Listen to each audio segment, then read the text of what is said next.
drills, and obviously probably still processing everything right now. So relatively, I guess, what are the feelings like right now? When I fight, I stuck to the strategy. I felt like as if I landed more shots. I even took her down. None of her takedowns were significant or any control time. I mean, she hit me with, I'd say, one good punch, and then maybe another time, like her forearm clashed into my nose at some point, as we were like both standing up. But other than that, maybe a couple low kicks, but I didn't feel them or anything. So I felt like I did the damage. I controlled the fight, and that's. I'm proud of myself because I stuck to my strategy. That's because I know that, like, in all of Carla's fights, she just baits people in and she tries to get people to attack her. So it's like, no, I've been in slugfest before. I've gotten my nose broken. I've stood there and shed blood in the octagon. So it's like, I stuck to the strategy. And she didn't really have any offense. She was whiffing at air the whole time. So I thought I won. I'm really still trying to process this because I'm not trying to be salty or anything. I feel like there's something to be learned from each loss. I feel like I could have maybe.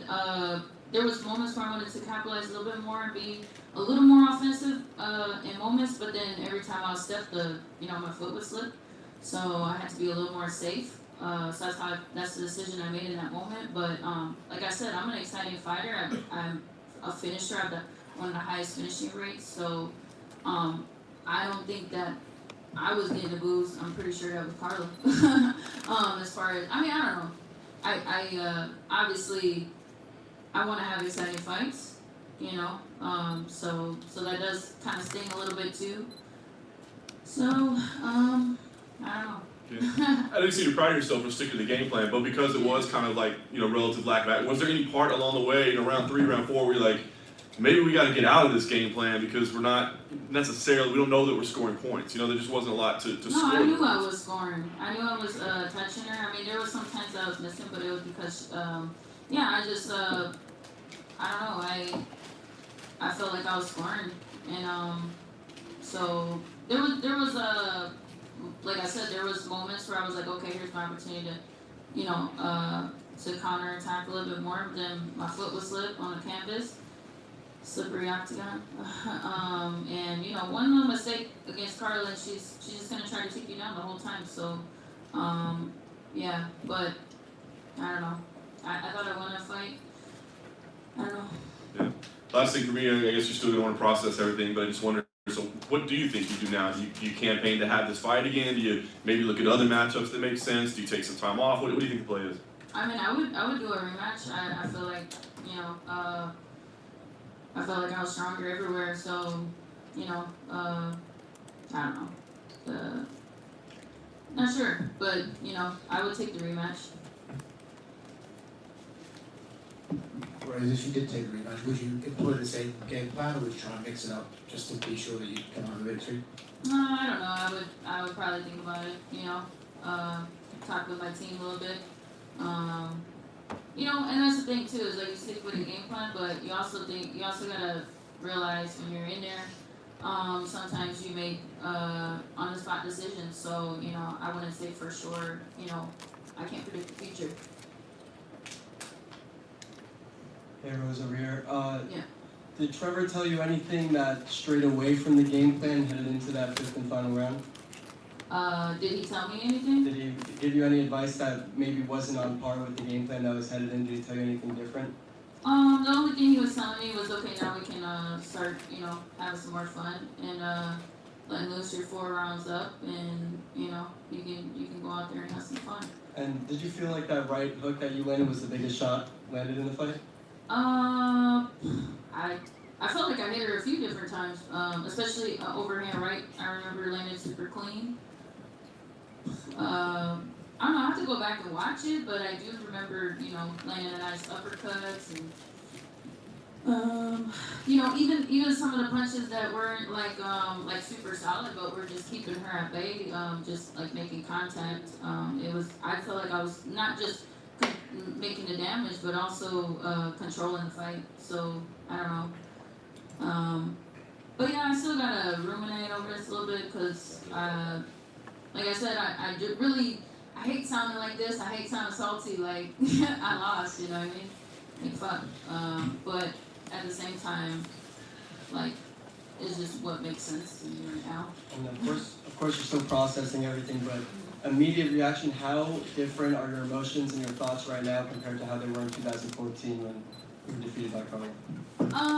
Yeah, I didn't feel like she defeated me this time. I genuinely feel like, yeah, she was better than me that night. You know, the first time we fought. This time, I don't know. Like, I still feel like I'm the best.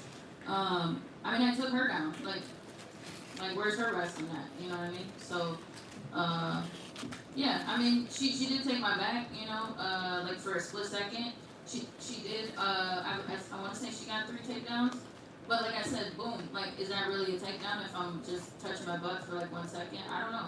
You know what I mean? I had a good, like, whizzer whip, like, Lastly, I don't know.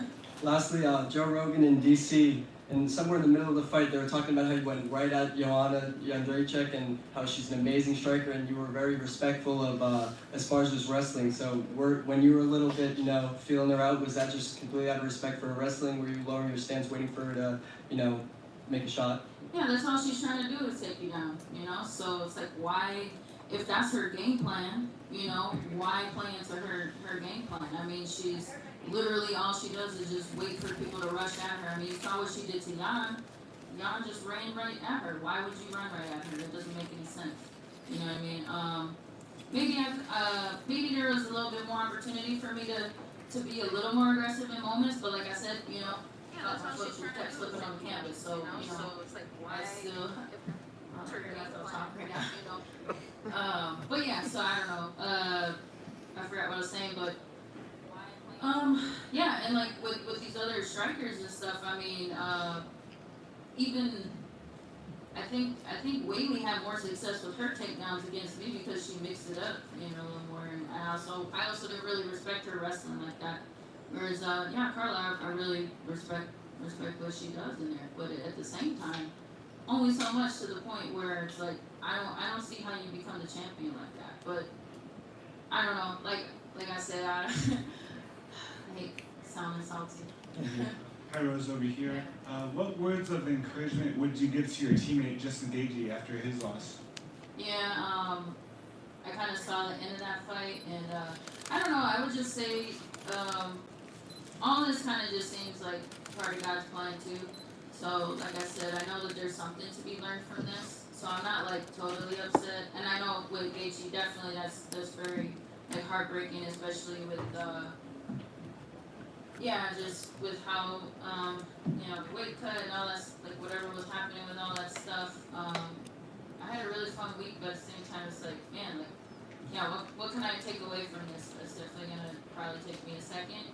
But cause yeah, it's very frustrating, but at the same time, you know, there's gotta be some takeaway, some learning lesson. So, some way I could get better from this, and sure, Gaethje, I don't know, at this point, I'm just trying to process my own shit right now, you know. But I love him, Rose, here in the back. yeah. I know you feel you won and the rounds were close and stuff, but can you fathom anyway Carla got 4 rounds from one judge? I think that was Yeah, surprising. that's surprising. I thought, okay, maybe, you know, like, I don't know what you could count. Like the low kicks, the low kicks weren't even hurting me. Like they really didn't do anything.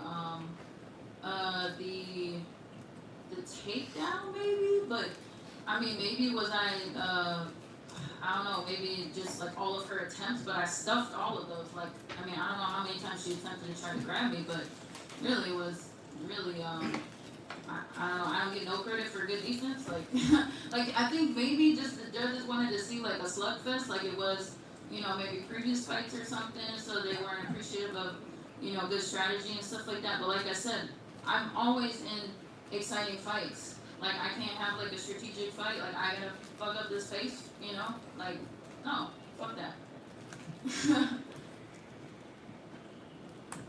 Rose, as the fight's going on, was there any surprise on your part of the lack of adjustments from Carla, that she was just going with the same game plan round after round. Yeah, that's what she does good. She's consistent, and that's what I looked at after my game plan. I thought that was gonna help me be a better champion to round off my skills, you know. But you know, she does what she does, and like I said, I have respect for what she brings, you know, to the table. But at the same time, like that's not the type of champion like that that I think is. I don't know. I think it's good to be able to do that, but like that's literally all you do, you know. But I don't know. I guess it takes some mental fortitude and be able to do that. And not really care about, you know, any of that stuff. Cool. Thank you guys. That's Lloyd from France, baby.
dad, his mom, Tracy.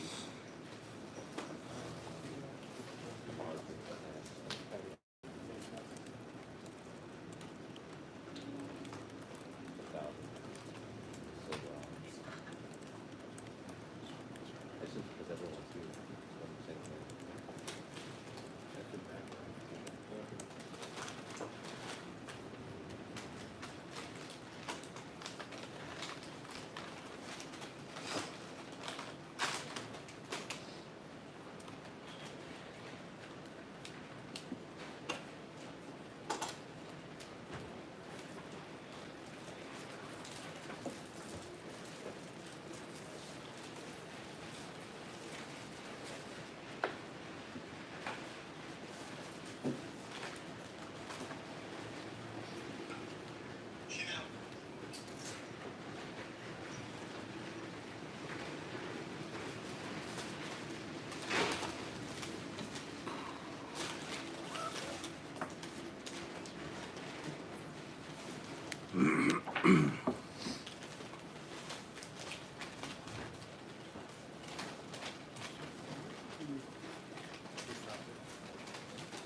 All right.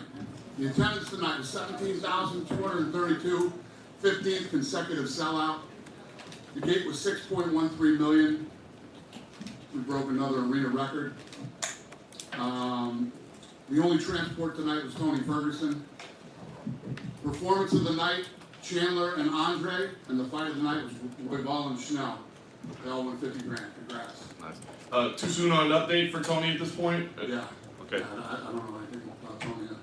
Other than that was the most vicious knockout I've ever seen. Yeah, no doubt.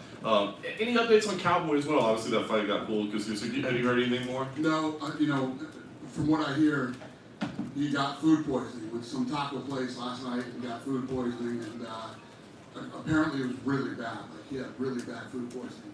They tried to give him an IV, and it didn't work. And so we're trying to move the fight to another date. I was gonna ask, so you want to keep that matchup together? We're gonna try to. We'll see. I think Lozon wasn't too confident in the fight. He's down to do the fight, but he doesn't think that Cowboy will want to make 55 again. Interesting. Incredible main event. Obviously, as long as it lasted back and forth. I mean, I guess your initial thoughts on, like I said, a great main event. It was what I expected. It was what you expected. It was what we all expected. Two seriously bad dudes going at it, and Oliveira proved tonight. He's the best, man. He really is. Can you give us your thoughts on this whole weight fiasco and him losing the belt and just, I guess, your It's a thoughts on nightmare. I mean, it's a nightmare. We were just talking about it in the back there. What we need to do, we have this issue where guys come out and they'll start checking the scale the night before, and all the Europeans and guys from other parts of the world do kilos. So they all start fucking with the scale to look at kilos, and who knows? There's so many moving parts to this beast of a machine that we run every week, and we got to have a security guard in there with scalers now, and it's something we're gonna have to do. Is there any thoughts from you or the rest of the staff on his status as champion? Right? I mean, it's your belt. I mean, if you want to give it to him, you can give it to him, right? That's what you said. Like when it was Ally Quinto was going to fight for it, you're like, yeah, we don't care if he beats the guy, we'll give him the belt. So listen, he's the guy. He didn't make weight. We have rules. He didn't make the weight. He doesn't.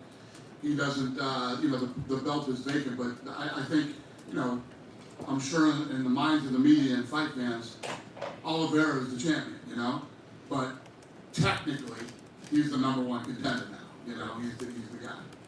But clearly, whatever the next title fight is, he's on one half of it against. 100%. Okay, fair enough. Your thoughts on the co-main? Not quite the excitement level in the co-main event that we had in the main. A bit of a frustrating watch, I guess. What were your thoughts on that one? Yeah, it was a weird fight. You know, seemed like they didn't want to engage. You know, I think there was a total of 6 punches thrown in the first round. So that's a tough one. It happens sometimes. Rose was just here. She said she thought she won. She wasn't sure why. I mean, did you think that it was more competitive, or that Rose may have won? I don't even know, man. I started like zoning out like halfway through it, so I don't know. Nice. I guess last question for me is, because of the way that fight played out, would you ever look at pairing them together a third time, or do you now look at that as like, I'm not going to do that fight ever again? I don't think anybody's clamoring for that rematch. We'll have to figure something else out.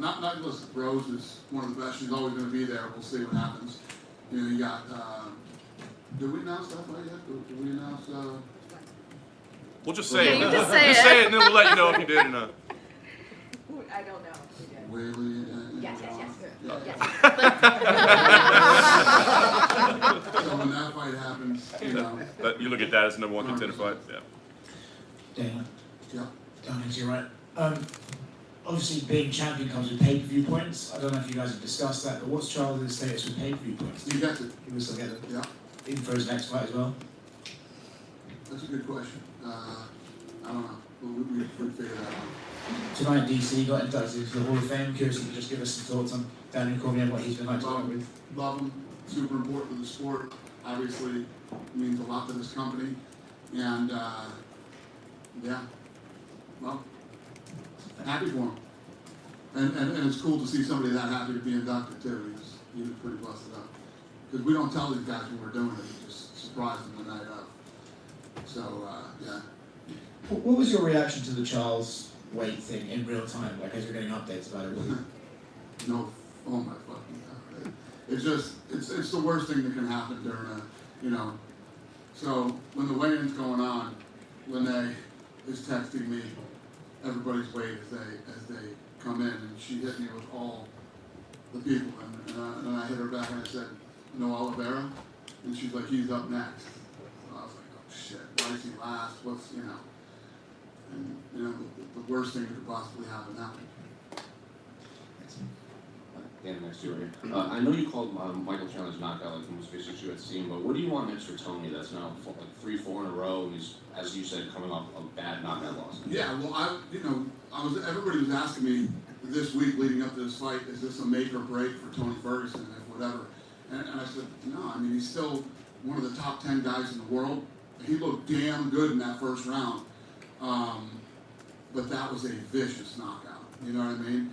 I think what needs to happen now is Tony needs to take some time off after that knockout, and I don't know, you know. But it's not like, oh my God, Tony got dominated and you know, looks like he doesn't even belong here. And Tony looked damn good right until he got caught.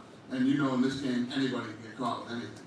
Michael Chandler also said he'd be down to fight Conor at 170. Conor said that fight could actually happen in the future, maybe not next, but what do you make that call out? Yeah, that's a fun one, man. I mean, who the hell wouldn't want to see that fight? Yeah, that's fun. But Conor's not ready yet, so Conor's good. So, you know, when Conor's 100% and can actually really start training for a fight, then we talk about what's next for Conor. But listen, who doesn't want to see Chandler versus Conor? Raise your hand. Oh, he's just messing with us. Andre Gallo said he ran down back here. He said he already booked a fight for Singapore in a couple of weeks, but didn't have an opponent yet. Listen, man, you know me. I love that shit. He came back into my green room after and was like, I want to fight. He's laid out 3 dates for me that he wants to fight. Matchmakers are screaming no. I'm like, we're doing it. If he wants to do it, I'm in. I love that shit. But no name yet? He didn't say he didn't. No. Then, do you have to have a conversation with Shogun now? I know he said he wanted 2 more fights, so I would assume next fight would be the end of it. Yeah, I think Shogun is Shogun has 1 fight left. Yeah. You know, and again, I mean, Actually, I'm glad you asked me that question. Anderson Silva. What the fuck is Anderson Silva talking about? When have any of you ever heard me talk negatively, except for the fight in Abu Dhabi, about Anderson Silva? Never. I've never talked bad about Anderson Silva. Not only that, we let the guy, fight through his contract. He lost, like 7 of his last 8 or 8 of his last 9 fights, and always treated him with, I don't know where the hell this is coming from him, that then I started trying to make it so he couldn't make money after, I said, Jake Paul's looking to fight somebody, fight Anderson Silva. That guy's out there. He's available. And he's 47 years old. It's baffling me. Anyway, so that, you ask me that, it's like Shogun is a legend, not just here, but in the sport. Pride here. And it's not like Shogun went out there tonight and looked like, oh my God, this guy can't even compete in the sport anymore. He's got one more fight left in his contract, so I'll give it to him and let him make that money and go out the way he wants to. When's the last time you actually talked to Anderson? It's been a long time. But his son hits me up. He wants to come to fights. Absolutely. And this is his house. If he ever wants to, that came out of left field and makes absolutely no sense to me. Unless you guys have heard me say something that I don't remember saying. The only time I ever said anything negative about Anderson Silva was in Abu Dhabi after that fight. Finally, Randy Brown said the fighters weren't allowed to walk out with flags. Is that something that's going to moving forward? Yeah.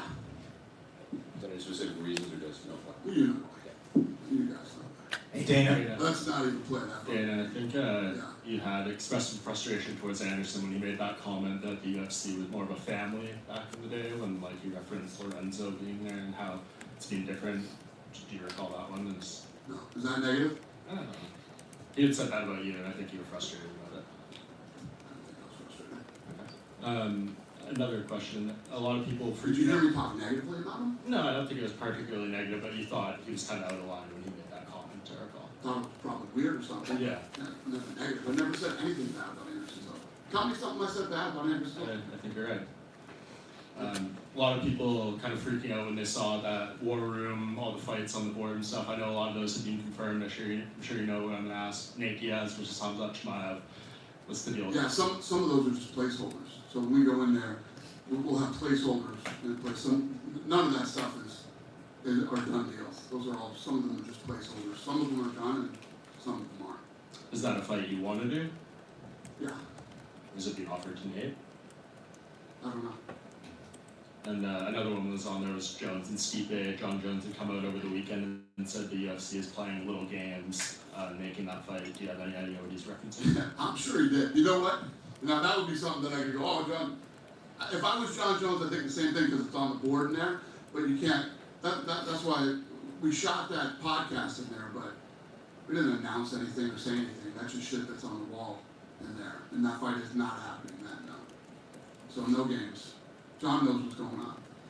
That wasn't, that's something that people read on the wall, not something that we said at the time. And you guys put together at Max Holloway and Volkanovski, that was part of the lineup that came out today.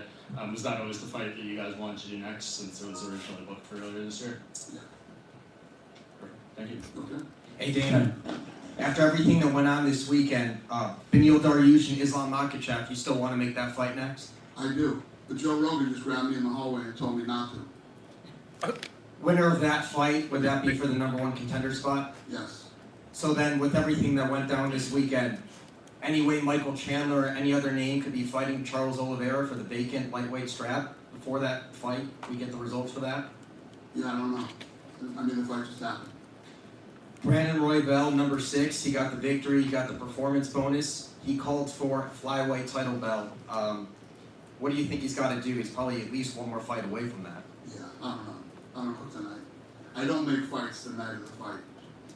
Any update on what to do for the flyweight title? Are we going to see the trilogy fight with Brandon Moreno and Figgy? The quadrilogy, rather. Probably not. Yeah, it's probably not going to happen. What's going to happen instead? I'll tell you when we announce it. Appreciate it. All right. Hey Dana, right behind over here. Yep. The Footprint Center was rocking all night. I think I saw 3 empty seats throughout the night. I'm pretty sure those people were in the bathroom. So what did you make of the crowd tonight? That's always, this is the second time that this place has been incredible. The fans here are nuts. I love it. And after Trinaldo's fight, he said that he stopped aging at 33. Are you ever surprised when he comes out? He's 43 years old and he looks like he has a lot left in the tank. Were you surprised by his performance tonight? Yeah, no, I wasn't surprised, but no, the guy's a savage. Thank you. Yeah. Dana, Duncan here from Fox Sports Australia. Just how's it going? Just back on that Volkanovski versus Holloway trilogy fight. How important is that to Volk's legacy, considering that there was so many question marks over the decision in last time? I don't know if there's any question marks about it now. I mean, that guy, after his last performance, he looked unbelievable, unstoppable, and you know, it's one of those things as you continue to win and you continue to feel comfortable in there and you continue to feel like this is your house, you know, you only get better, and it's going to be interesting to see this fight. You know, this is a fight that needs to happen. I think everybody wants to see it. It's arguably his toughest test he's had in all of his, you know, defenses since he's been champ, and it could be the defining moment in his career where it's like, let's not discuss this again. Let's never have this conversation again. He wants 3 fights this year. How likely is that to happen? Very likely. If he wants 3, we'll definitely get him 3. And he's indicated he wants to move up to lightweight at some stage. Who could we see him fight in lightweight?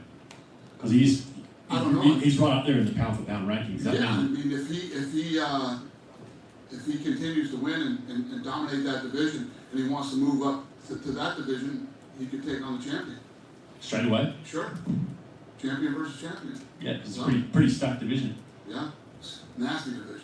And just one final one on international fight where Israel Adesanya, one of the biggest superstars in the sport. Just your thoughts on that fight with Kennedy? Yeah, you know, he's another guy. That's what I love about Israel. He always wants to fight. This guy wants to fight all the time. He wants to stay busy, and yeah, he's another guy that's been cleaning out that division. So Chandler's the next guy. Dana, this one for you right here, to your right. Michael Chandler says that he's Dana White's favorite fighter. Can you confirm or deny this? Michael Chandler? Michael Chandler. I like Michael Chandler. Yeah, the Dana White privilege thing is ridiculous. Tonight had nothing to do with Dana White privilege. I had nothing to do with what happened there tonight. I saw somebody sent me this fucking stupid article that some moron wrote last week about Dana White privilege and that, you know, basically bitching about fighter pay.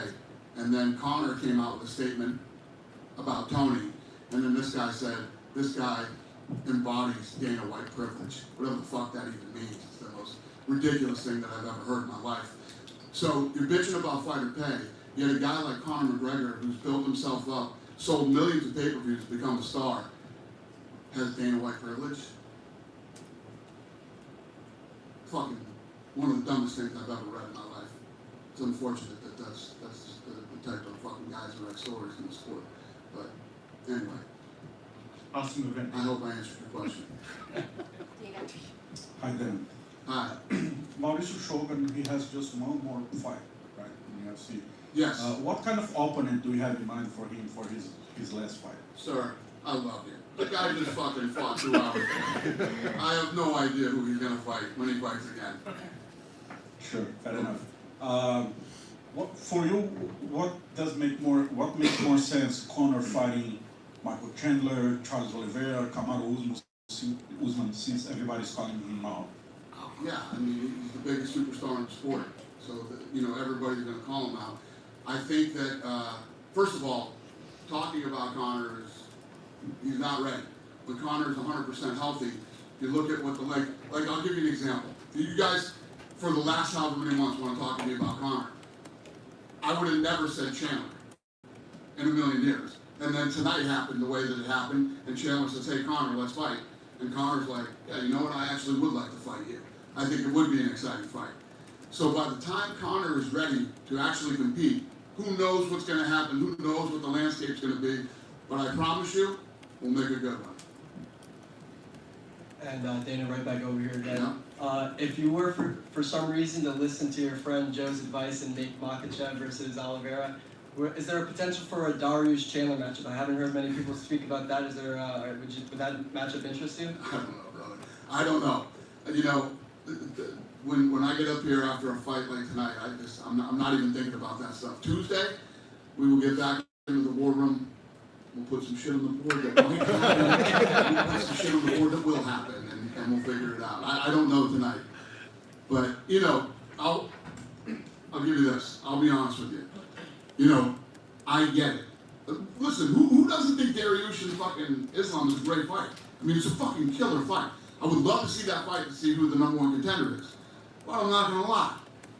After tonight, I don't mind. You know, I wouldn't mind doing Islam versus, you know, Oliveira either. So we'll see what happens. We'll get in the war room and argue about it and figure it out. Thank you. Thank you. Dana, do you have any updates on when you are planning on going to Salt Lake City? Yeah. Did we announce that? Soon, my friend. Soon. We are definitely coming to Salt Lake City, and it'll be soon. Anyone else? You good? Just one more. Since we're talking about all the lightweights, I asked you this in Jacksonville. Dustin Poirier is really wanting to fight. Any update on a potential fight for him? No, not yet. Thank you, guys. Have a great night.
Well, Mike, obviously everybody was indeed entertained, but just that's right. Yeah. I guess it's my thing now.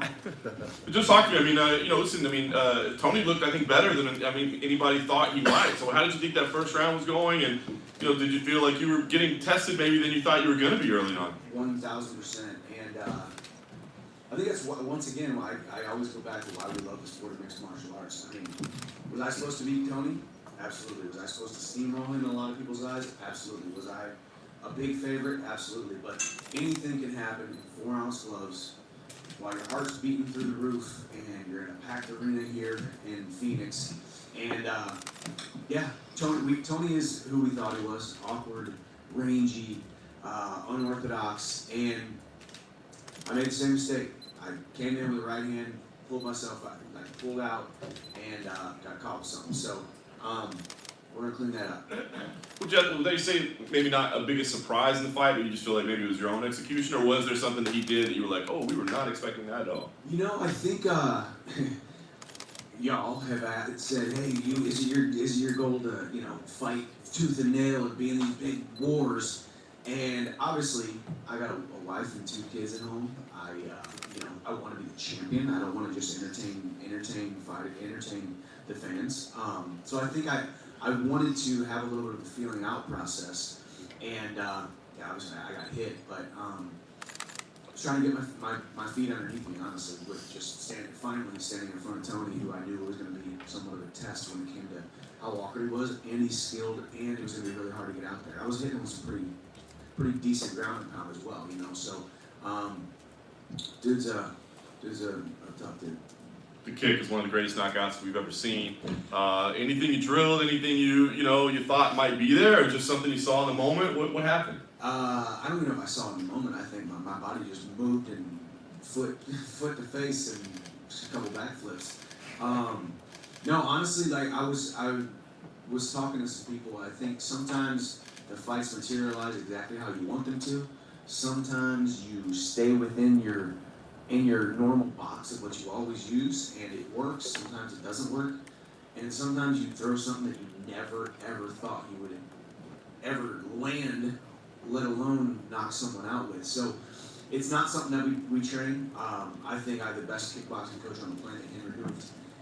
But we don't train a lot of front kicks, I will tell you that. And mainly the reason is because I told Henry, I don't want to do that, man, it hurts my toes. So my right foot is a little bit sore, and I'm a big baby when it comes to my feet getting hit. So didn't train it, but it landed tonight.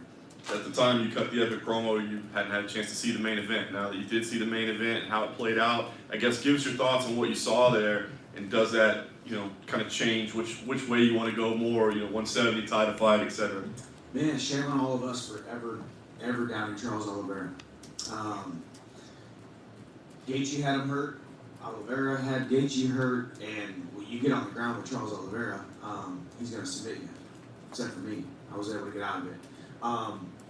But I think, man, there's something. Is there not something satisfying about watching Charles Oliveira blossom into who he is? I loved Justin Gaethje's kind of synopsis of him that, back when he was unreliable and missing weight, which obviously was, that was before this, but he was unreliable. He had a spotty record. He couldn't be relied upon to have string together good performances. He was a boy back then, and now he has become the man that is Charles Oliveira, the champion that is Charles Oliveira. I lost to him, but I think we have unfinished business. I got into this sport to become the champion. I got into the sport to wear 12 pounds of leather and gold around my waist, and I would love for it to say the UFC on it. So that fight with Conor, obviously, I'm serious about it. I don't think you're going to be hard pressed to find somebody who doesn't think I'm one of the most exciting guys on the planet now. I think I've proven that numerous times now. Conor needs a big fight to put butts in seats, to sell pay-per-views, and a fight at 170 would be a lot better than 155. I guess last thing for me, we know you do want to take some time off. Obviously, you want to go be a father and a husband, but knowing that those are two massive possibilities for fights, is there a date on the calendar that you say, hey, I will fight, or are those fights big enough that you'd end the vacation short if you had to? I mean, what's the plan? Yeah, I would definitely the Conor fight. I would end the vacation.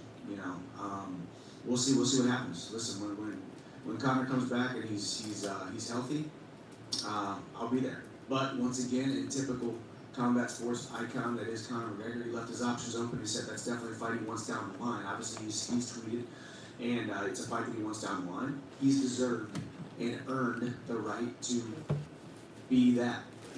Decide when you want to fight, who you want to fight, and where you want to fight. So I'm just a guy waiting in the wing. I'm just a guy with a black eye and a sore right foot who just collected a bonus. I'm pretty darn happy about it. I get to go home and kiss my wife and hang out with my sons. When you saw Conor's tweet, and my dad's laughing over there. He's getting some of the bonus, that's why. Yeah. When you saw Conor's tweet, what did you think? Did you think he was sort of saying, no, not yet? Or do you think he was just sort of thinking, I'll see what it's like when I get back? Well, number one, I think, as I said, Conor has earned the right to keep his options open.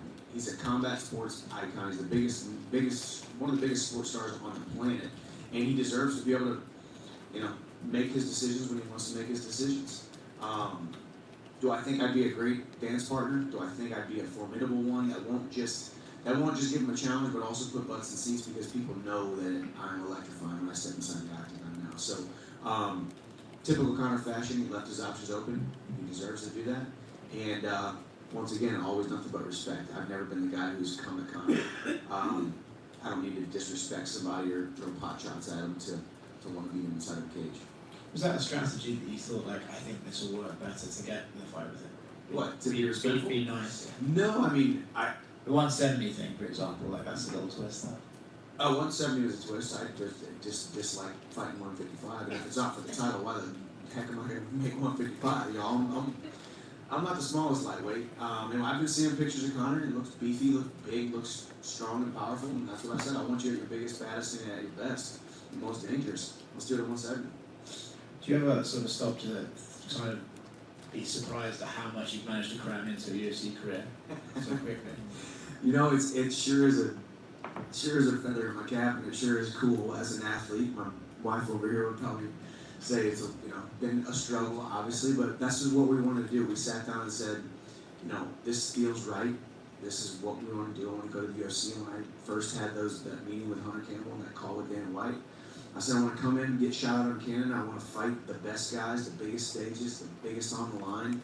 And I've come through with my end of the bargain, which is putting on great shows and now winning some fights. I'm now 500 in the UFC, so that's good. And and just be entertaining and be a good thing for the organization. Listen, man, these guys don't understand what they have. If you've never fought outside of the UFC, you have no idea what it's like to be outside of the UFC. And then you come to the UFC and you get your eyes open to what the premier mixed martial arts promotion on the planet is. So we'll see what happens next. Michael, here. Say you don't get the title shot against Charles next, you do get Connor. Outside of all the lightweights right now that Charles hasn't fought, who do you think has the best chance to dethrone him? I don't know. Obviously, everyone talks about Makhachev. Makhachev's got a puzzle. He's big. He's strong. Him and Charles are similar when they're mainly grappling guys. But man, stop disrespecting Charles Oliveira's hands, guys. I mean, for him to put it on Gaethje like he did tonight. Obviously, we saw what happened with me. I mean, the guy's putting it together, man. He's kind of the champion for a reason. It's obviously it's a weird scenario going on there. So, Makhachev, I mean, Dariush is still very good. Myself. So, we'll see. And after you won, they showed you hop up on the cage, you were looking for your son in the crowd, and then you got him, and then they showed you whispering, and then you put him down. What did you tell him when you were up there?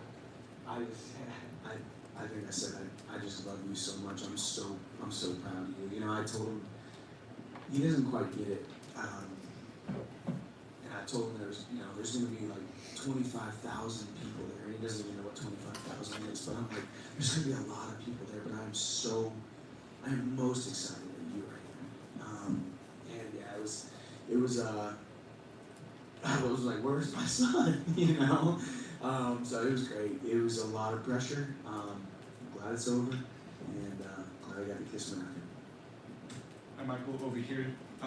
Tony Ferguson, I believe, was transported to the hospital. Is there any positive thoughts or words of encouragement you'd like to send his way?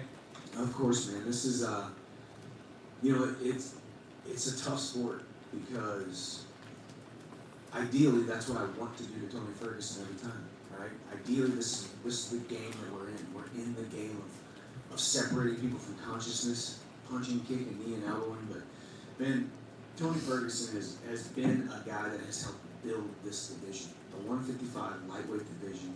You can't talk about it. Talk about the history of the lightweight division without Tony Ferguson. And my thoughts and prayers are out with him.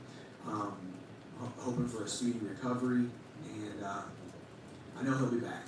He's El Kukui, he's the boogeyman, he's Tony Ferguson, he'll be back. I am Michael. Congrats on the big victory. How does this feeling compare to the knockout at the UFC debut in Abu Dhabi over Dan Hooker? Gosh, they're both really, really great because obviously one was the debut and this one was kind of getting back on track after 2 losses, obviously. I'd still have to go with the debut knockout of Dan Hooker. I was the underdog there, as I should have been because I was coming from outside the UFC. That was a special moment. There's a lot of pressure. Left the relative security of a previous organization, Bellator, and came over, and so there's a lot of pressure going on there. Certainly front runner for knockout of the year. How close is this? You always say see it to the top. How close is this to the top? I think we're starting to scratch the surface, but there's got to be some big fights, and I got to get that title. The top, and I guess that's the thing too. I mean, because my message is not win or bust. My message is not gold or bust. It's not belt or bust, because everybody in here is going to fail, and you're going to hit setbacks, and you're going to hit roadblocks, and you're going to be down in the valleys. So I will be 100% happy and secure with myself and the calling on my life if I never become a champion. But obviously, I want to win that title. I want to fight for that title. I'm going to fight Charles Oliveira for it, or whoever he fights next, if I don't get that fight next. I don't know. The journey has been phenomenal thus far. The platform is growing. I'm living a dream. Fighting on borrowed time. I feel like I've been fighting on borrowed time for years now. And I appreciate all you guys covering it. no complete certainty that Dariush and Islam are going to fight each other. So with that said, who is most deserving to fight for the title if it's not you? If it's not me, that's hard. What's Dariush on? He's on the strip, right? I mean, that's the thing about, I don't want to beat the dead horse, but yeah, I mean, Makhachev has one win inside the top 10. That's the only criticism. And I know we keep saying, well, people are dodging him. And, nobody wants to fight him. He's got one win inside the top 10. So this is not me coming at him. This is you asking me a question of why I think Dariush might be a better candidate, honestly, because he's got more wins inside the top 10. So, I don't know. It's a hard one. But luckily we got great promoters and they'll put together fights. Congrats. Thank you, man. That was the last question, guys. See you later. You got the fan bonus for crypto.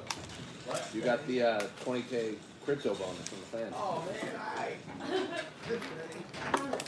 don't know what you're talking about. You know, who's got number one? That's funny.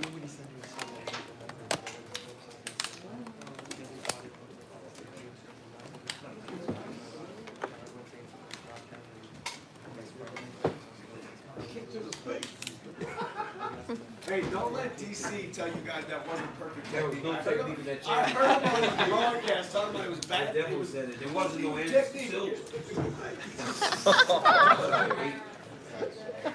It was better than Anderson Silva. It just wasn't as technical, but that was the greatest front kick knockout we've ever seen. Unbelievable. Easily the greatest front kick knockout we've ever seen. Unbelievable. Well, DC, congratulations, of course, in order for you as well, Hall of Fame, and it looked like, you got pretty emotional when it was read out. So I guess can you just take us back to that moment? Like, did you instantly realize when you realized what was happening? What was the emotion? So when they said let's welcome the next member, I don't know if they've. I mean, do they normally do two modern wing athletes or something? No, They don't, right? So I saw Habib, so I had no idea. I thought it was gonna be Habib, and then I saw my back on the promo I did years ago, and I kind of threw my headset. Rogan looked like, what just happened? Then he looked up and saw what was going on, and he was like, oh my God, congratulations. So it was a bit of a surprise. I don't know how they kept this from me. Well, that's what I was going to ask. I think a lot of people are like, he knew. He's on the broadcast team. He had to know that No it was one happening. told me anything. They let me talk about Habib going into the Hall of Fame before the show.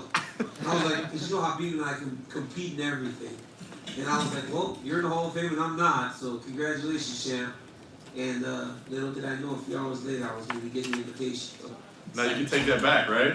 well, yeah, he's still undefeated, right? So it's like, I don't have it yet. Yeah.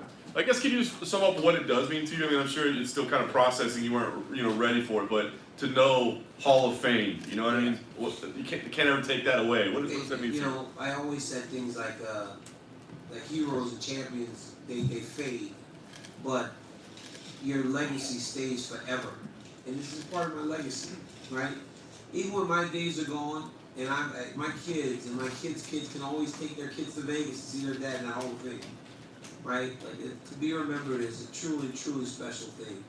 And I think with this, it's like the icing on the cake of a lifetime of things that I've been able to accomplish. It's very special. It's awesome.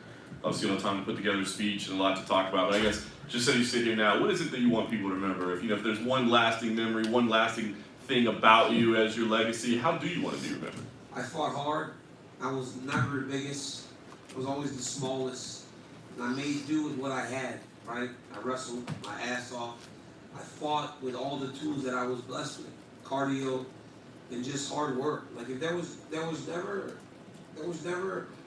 anything given. I never cheated. I mean, obviously, I was outside of the whole thing where people think I touched that towel, but people still believe that, which is so stupid. I don't know how many times I have to tell you I didn't touch the towel. But outside of that, there are no drugs tied to my legacy. There was no questionable things that I did outside of people unjustly accusing me of touching the towel. But it was there. Who doesn't touch the towel when it's there? DC, just curious about your job tonight. When that co-main event is playing out, how hard is it to sort of commentate and stuff? Well, Rose and Carla are going to be pissed off at us. Because we just have to kind of call it like it is. No one is above criticism. And that fight was to be criticized. Here's the problem, right? If you're Rose Namajunas, you go home and you are really disappointed. Because you kind of played chance with your championship. Because those first 3 rounds, like, I don't know how anybody judged it. I don't know how any judge, listen, John Anik, who is literally one of the smartest people I know, knows the very last scoring criteria is octagon control, which no one ever gets to. Tonight, that's the only way that they could have judged those first 3 rounds and given them the Carla. Wasn't a fun experience. It wasn't, it's just a game of chance, and I just didn't quite understand how either corner could feel confident in their advice to their athletes. It was a rough one to watch. And you know, I think that first fight, the takedowns really froze Rose, because on so many occasions she's given this tremendous performance. Congratulations on the whole family. Thank you. DC, congrats again, champ. I wonder, has anybody special reached out to you over the last few hours since this news went public? My son. My son texted me immediately. My wife, my kids, they all texted me. Like, that is the thing. All my coaches, my manager, like everybody, all the people that I love the most, all the people that played a part in me doing this, like, I always said it takes a village to build a champion. And I had a village. I mean, I lived in Bob and them's house for a year, and I wrecked his car on multiple occasions. But I just kept working, and, you know, to Coach Hobb and Leandro and Bob and my manager Dwayne, like, it really was like, it took so many people to help me. I mean, Cassandra's sitting here, and her and I fought daily in their house because I was such a mess. Like, she's like, "You're eating Carl's Jr. again." Really, special thanks to my nutritionist, because they actually got me down the duo while I got it. So it really took a village. I know, in these type of moments, we're going to make you get reflective. So I wonder for you, I mean, you start late in this journey, obviously, you had the whole Olympics and everything. I was almost 31 years old when I started doing this thing, which is crazy. Did you exceed your own expectations? You're a Hall of Famer. I mean, it's the highest honor that we can ever achieve in sport, right? I didn't have this dream as a kid, you know, so this came late. I was almost convinced to fight. And then once I started to do it, anytime I have a goal to chase, I do it in my damnedest to try to be the best that I can at it, whether it's fighting, now it's commentary. I want to be the best in that space. And so I worked tirelessly. And I was lucky because I had some great coaches. I had a lot of people that loved and cared about me that allowed for me to get to where I went. I mean, we have 2 Hall of Famers in 1 year from the same gym. Think about the level of coaching that we got inside the walls of the American Kickboxing Academy. It's like nothing else. A lot of things had to go right for me. And they did. Well, then the last one from me. The partners, right? Cain Velasquez, who is now faced with the worst possible situation. He carried me to heights I never thought. And in all my biggest moments, he was right next to me, right? So now as he is on this journey and in this fight that he's in, I try to support him as best I can. So every time you see him go to court or something, I will be there, because he was always there for me. Does it break your heart to see what he's going through right now? It kills me. It absolutely kills me as a father to see what he is going through. Yeah, it kills me. But I get to talk to him, which makes me one of the lucky ones. I've gotten to visit him, and I get calls from him. So I'm one of the lucky people who still get to have him in their life. Well, then last question for me. You obviously have a lot of accolades over the 11 years you were doing this. I just wonder, what's your favorite moment? I mean, what's your proudest moment over the course of this whole journey for you? It's easy to say becoming a double champion, right? Because that is going to be my crowning achievement. But just going through the fight and taking and rolling with the punches, right? From going down the 205 and having Rashad Evans teed up, a former champion that truly make an impact. It ends up being Patrick Cummins, the guy that was essentially called the Starbucks barista. 2 days, John Jones fails a drug test, being able to fight Anderson Silva. So just rolling with the punches and really just dealing with what I had in front of me. Like, I can't make my own route, right? I didn't choose to beat Anthony Johnson for the championship. It was the opportunity I had and I took advantage of it. So just really being able to adjust. And I think in this career, if you can adjust, you can accomplish some truly great things. But, yeah, after all that, becoming a double champion was pretty fucking cool. And then doing it again in New York, winning that belt, and then giving me 2 belts again. Like, it was crazy. Sometimes I would literally wake up, or I'd come to these things, right? I haven't done this in years. I would come to these and I'm just like walking up with my team and I'm like, what the hell is going on? Like, how the fuck did I get here? It just was that crazy. So nice you had to do it twice. Congrats. Thank you. Hey, DC, over here. Congratulations. I don't know if we're supposed to stick to Hall of Fame questions, but how did it feel to get the crew back together and be with Joe Rogan and John Anik for the That was first time nice. since January? That was nice. Being back with the guys was nice. We call the pay-per-views for a reason, right? There's a chemistry between John Rogan and I, and it works. And when they put us together, you didn't know if it would. And there are a lot of people that probably don't like it, but the vast majority of people enjoy the banter. They enjoy the personalities. It felt good to be sitting next to those guys because I haven't called a fight with Rogan for almost 4 months. I haven't called a fight with Anik. One in Columbus. I've done my other two with Brendan Fitzgerald, who is a very talented broadcaster himself, Dominic Cruz, and Paul Felder. But it's just something to the big event, having the big personalities all at that table. And then back to the Hall of Fame. The UFC Hall of Fame, it's not like the MLB Hall of Fame. It's not like you steal a couple bases, hit a couple home runs, and you're in. It's a very select few. So when you look at those names in that Hall of Fame, what are the emotions and thoughts that come to your mind when you see all these other great guys, the legends? I made it, right? Like, you know, you win a UFC championship, it's so difficult. I mean, people don't even comprehend how hard it is to win a UFC championship, much less win a belt, defend a belt, win all these other belts. Because every guy in there, right, is in there because they deserve it. So, it is truly a pleasure to sit alongside these people, like all these people that I've looked up to for so long. And every time, like I said, I'll be called the UFC Hall of Famer. It means a world to me. Congrats, DC, you deserve it. Thank you. DC. And one quick, is there any thoughts on who's going to do the induction speech for you? I hadn't even thought it far in advance. I mean, I got to make sure Habib doesn't take my guy. We got two guys from the same gym getting to do it, so especially. On that similar question, who's going to be the one to close the Hall of Fame show? Who's going to go on last? I have no idea. I got 2 belts. And I was going to say, make the case why it should Sure, be we'll you. be arguing about that, dude. They will have to sit between Habib and I as we try to decide. Because we are both going to be yelling and screaming. I'm usually pretty like, whatever. You go ahead. Maybe he inducts you and you induct him. Maybe we do that. That'd be fun. That one's on the house. There you go, my man. How much are we? I ain't got no money. I make a lot less than I did fighting. Congrats, DC. For some of us who weren't hearing the broadcast, how would you describe that 3-minute madness between Gaethje and Oliveira? Oh, listen.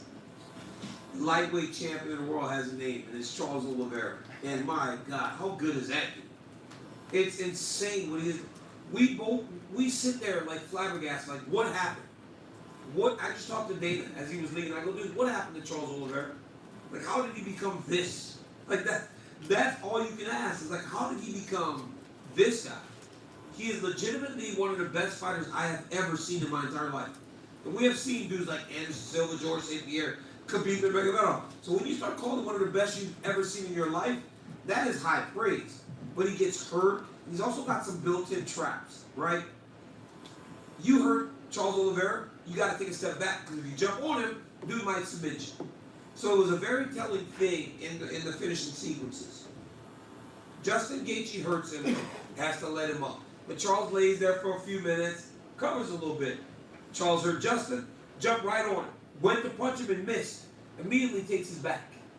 But if Justin goes and does that and misses, next thing you know, Charles is on his back.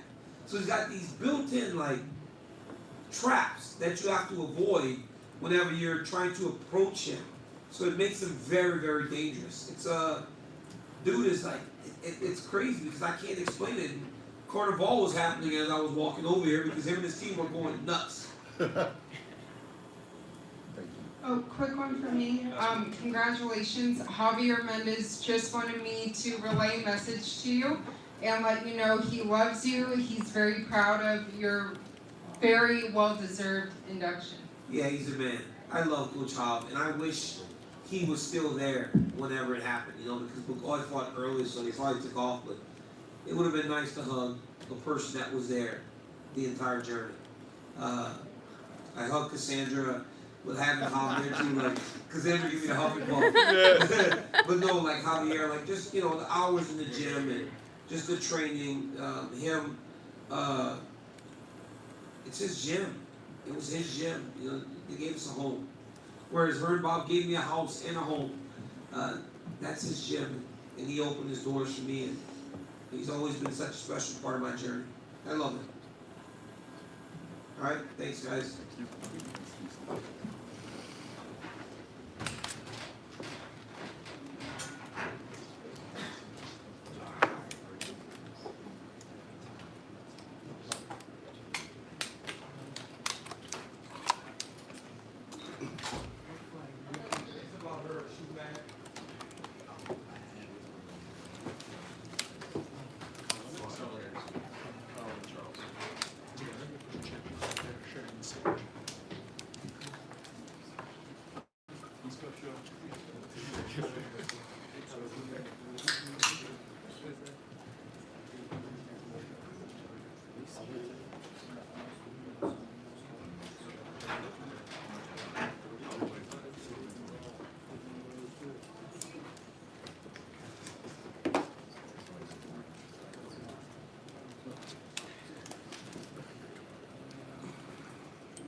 We know where that sounds coming from?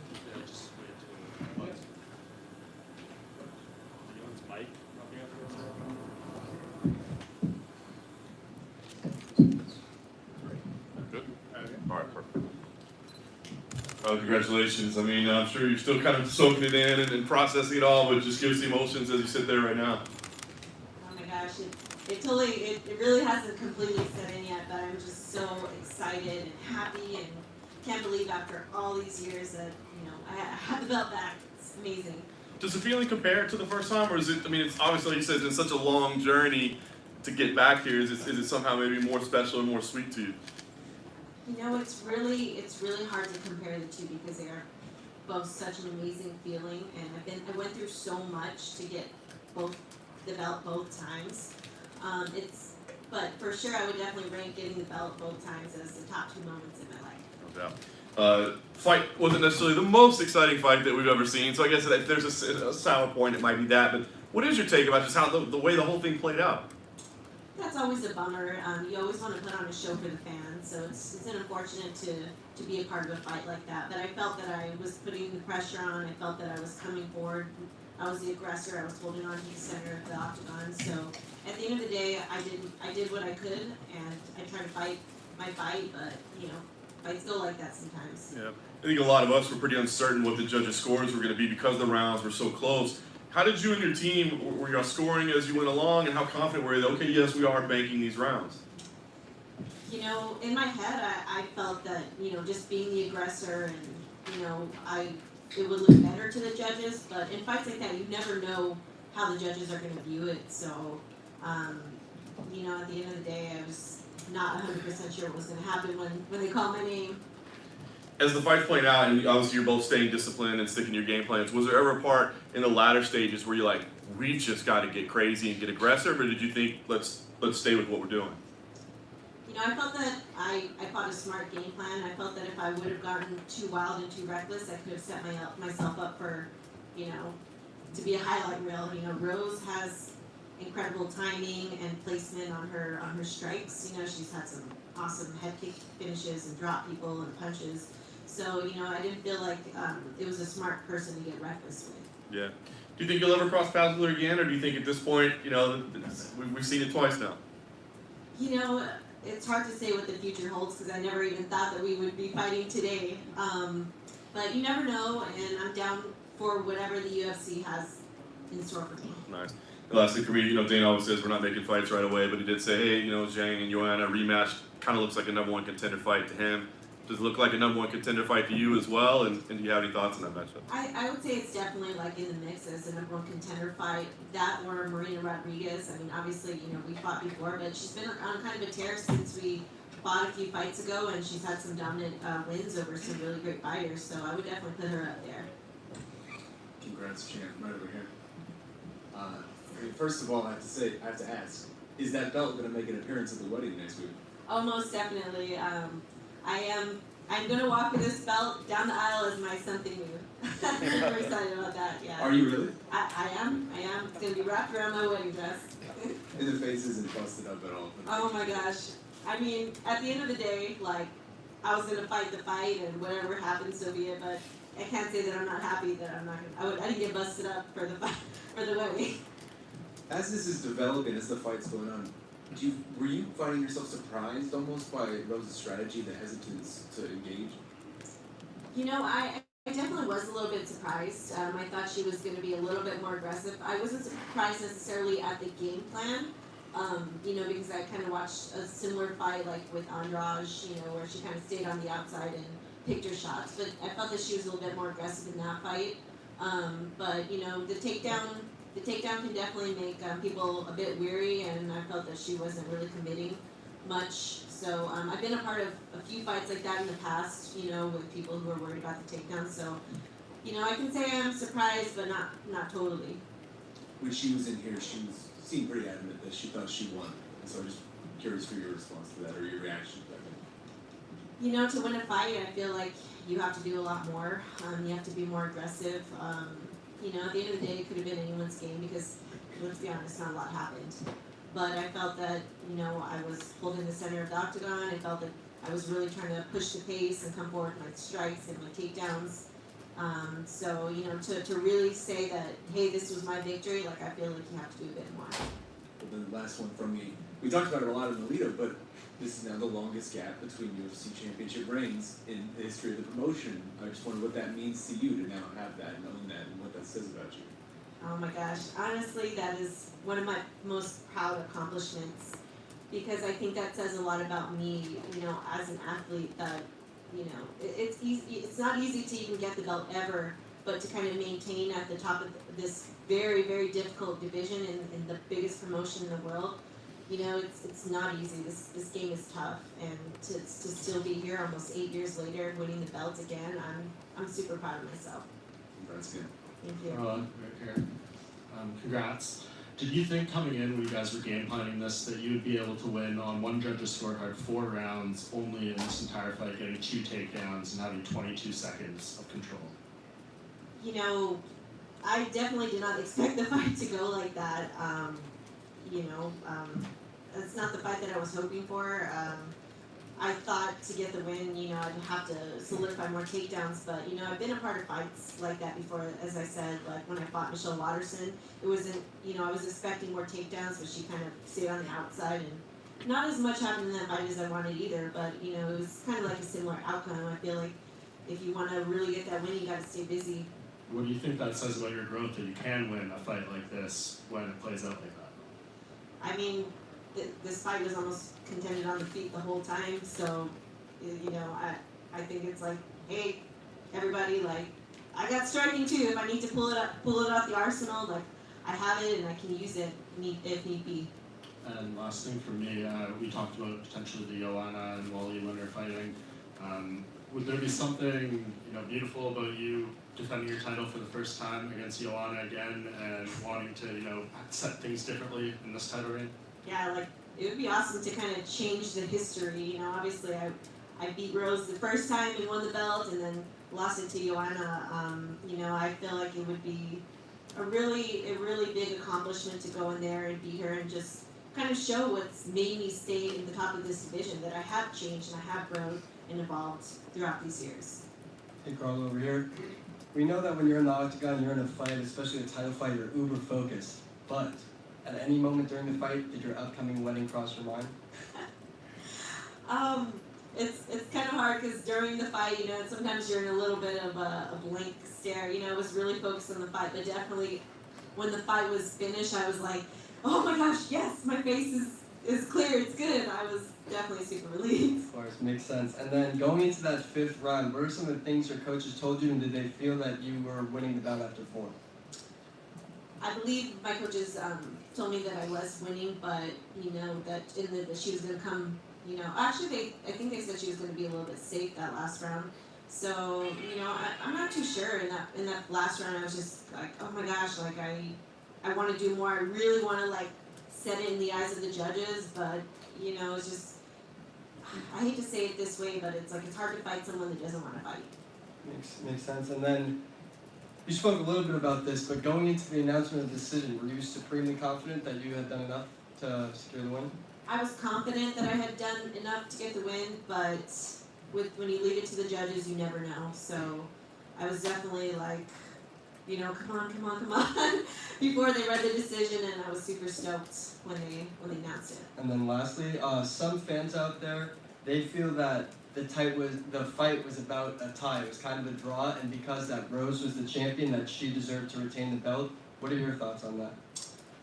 You know, it's unfortunate that not so much even happened in the fight, you know, as I would have wished. So, I mean, it was definitely close, but I don't feel that Rose pushed the pace. I feel like as a champion, you really need to go after it and mark, you know, this is my octagon, and I don't really feel that she was aggressive enough to really say like, hey, this was my win. So, you know, at the end of the day, I got the belt, and if she wants a rematch, I'm down for that too. Congrats, champ. Hey, champ. What are the plans for the honeymoon going to be now with that championship money coming in? Oh my gosh, well, I actually have the honeymoon planned already. We're going to Bora Bora for a week, and I'm so stoked on that. It's been a dream of mine for a really long time. I actually, on The Ultimate Fighter, funny story, Dana White was like, came in and was talking to us. He was like, oh, I just went to Bora Bora, and he had a video, and I was like, I'm gonna go there one day, and now it's reality. And you said you were wearing, over here again, you said you were gonna wear the belt, rock the belt down the aisle, so I'm assuming there's no position open for belt bearer instead of ring bearer? Yeah, no, definitely, I mean, I said it, so, and I mean, come on, like, what cooler piece of, you know, jewelry, or not even jewelry, what a better accessory piece than you can you have than this belt, so.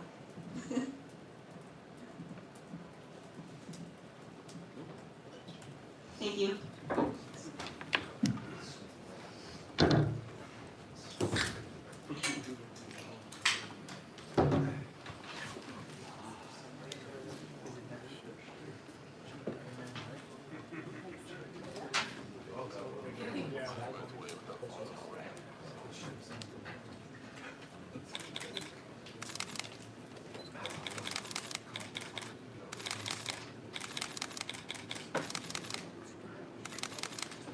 Let's go, champ. Yeah. Couple doors in this corner, bro. Thank you.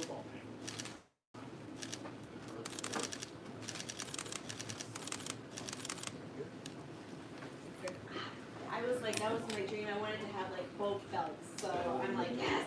So Oh, happy. that's cool. Thanks, guys. Thank you.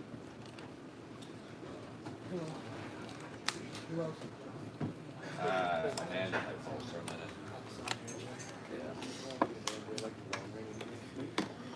Yeah. I don't think tomorrow has all the tomorrow you got that was his deal. So he goes first and has to get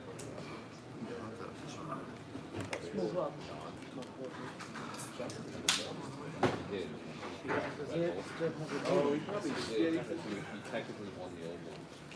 And then the Santos probably. Yeah.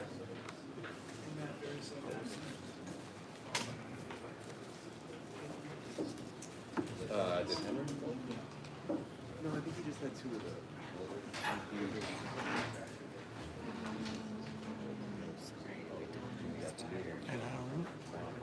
It's a piece of A lot of interviews. and they were so fast. frozen Yeah. there. If I was gonna say. Was the DJ fight you do with him? Yeah. That was 220. It's got one over.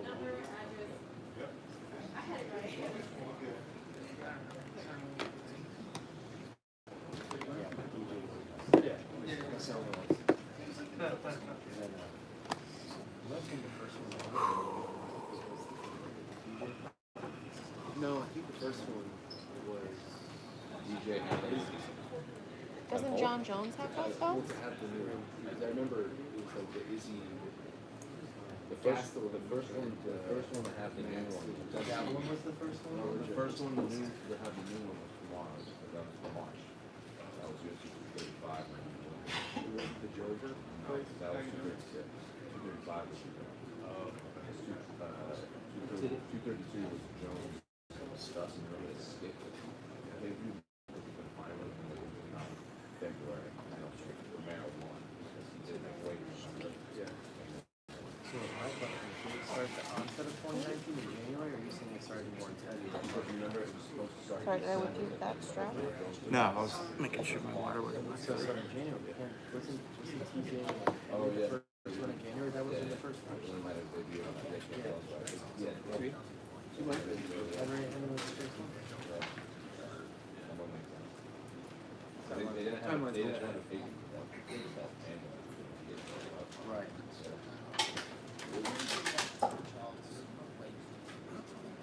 Are those things you talk about like fruit fry? Yeah, it's like fruit or vegetable. It's the worst thing that can happen. And Mike, can you grab me one of those fruit things at the top? I can't really get the fruit things at the top. I can't really get there. Please. Now. Anyone else need anything while doing a little food? No. Super appreciated. Another water? Are you getting buzzed? Actually, a Coke. In your life? It was, you could hear it over the speaker. And that's why I think it cleared it up. It was fine until everybody came back here. You're the man. Thank you, dude. The buzz was because my microphone was sitting on power strip. So your fault. It was all your fault. So that Sean picked it up with me. I still do Be so good. I don't think we're getting Justin.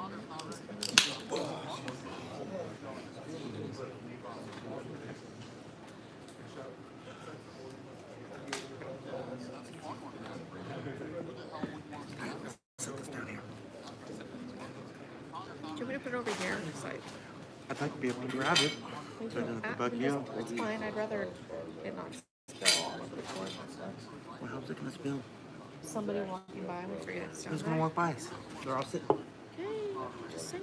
Alright, when I asked for it, they're chop chop. I will chop chop. I'm live streaming, so I don't have much to do besides pose and complain.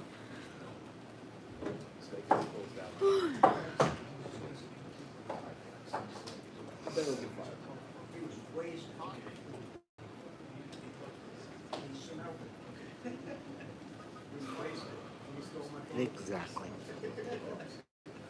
I don't know what you said. No, that was, you said a lot in the side. I felt it.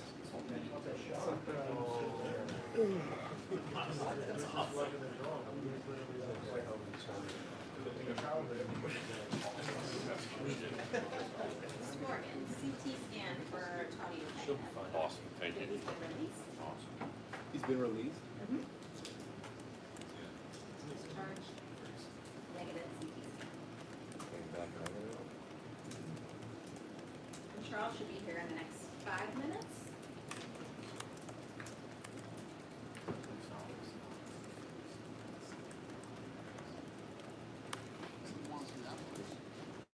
Came back negative and losing all of that.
It was obviously him.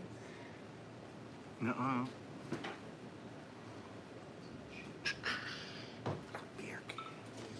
Like, who cares? There's nobody here.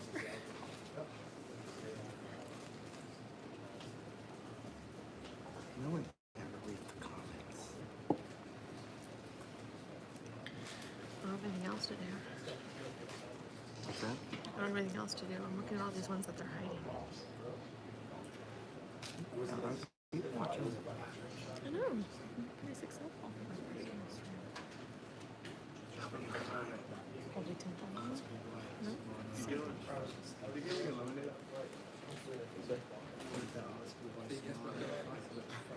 This story, you know,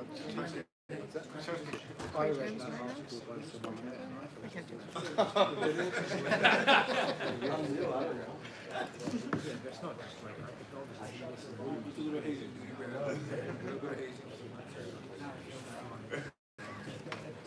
Your quality is much better than mine.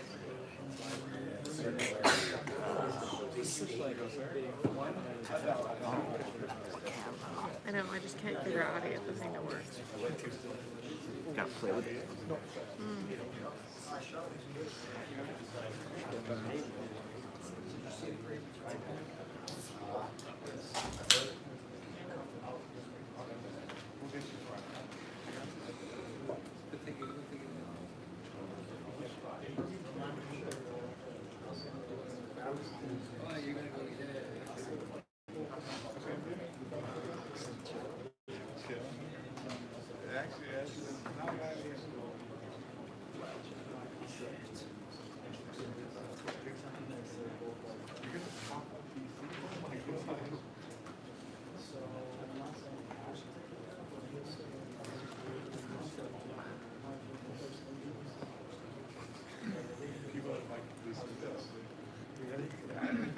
That's from the song? Yeah. That's funny. So true, she is.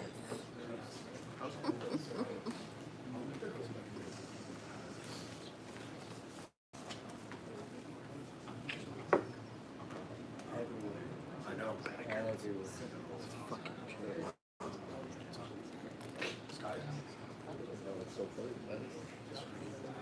So what? Okay, you are.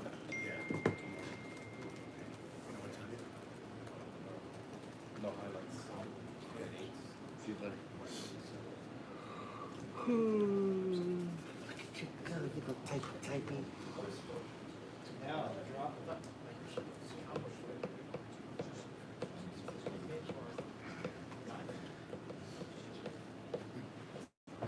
Do you load everything for that interface, huh? Facebook, Instagram, though? That's how you can use your computer.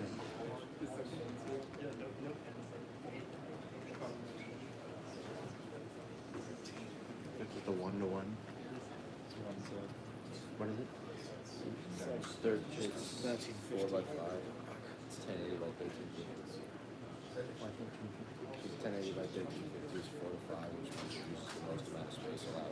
So when you're scrolling, it takes up the whole screen. It just looks pretty. Send that number, would you? 1080 by 13, it's just 4 to 5.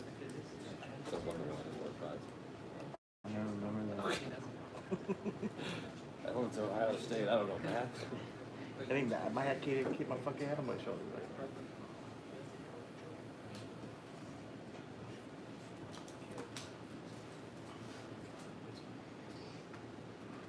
Theater major. Took math for liberal arts. Were you a theater major? Yeah. Are you like? Great at jazz hand. Do you love like Broadway, showtime? I like them. At work, how are you? Did you love it right now? Like in school, I only did a couple plays. I did more of my plays at the, what do you call it, community college. And then when it was at Ohio State, I did more like the technical side of stuff. I write a play with Fuck yeah. Even though we got yeah? Alright. It's like, I hate remembering things. It's like, I can't remember 4 to 5. You already said it. I'm locking it in. Okay. Alright, I haven't read a play. Give me a part. Give me a part. You're the man. Yeah, I know. You're going to be singing the whole time. She's a I wall. like that. I like that. I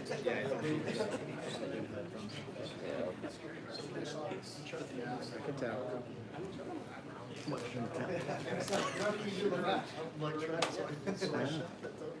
Are they in the bathroom? He's like, yeah, this is cool. If they're in the bathroom. That's why ain't nobody said shit, bro. Shut up. Right. Well, I'll go see.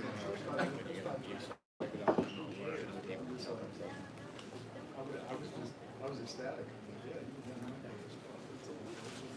Alright, well then, I didn't get back to that. I look back and I'm like, Look at me, was like, is this really true?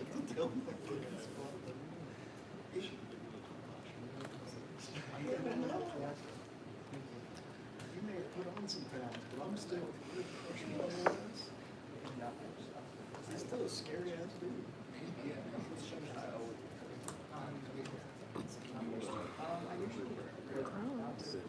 No burpee. That was MMA Junkie. By the way. Earlier you were saying a burp on your face. No, I'm getting mixed phrases. It's like no burps. You're like burp on the face. It's probably better equipment so you can use your mic that doesn't have it just over the air. So now I could just say random stuff. So I have a Coke. Can you lay me out a line of Coke, please?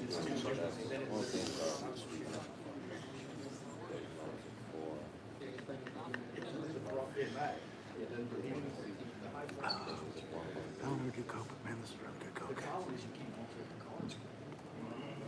it's a 0 one. It doesn't feel like a 0. Oh, there were 2 options and he got me. They look practically the same.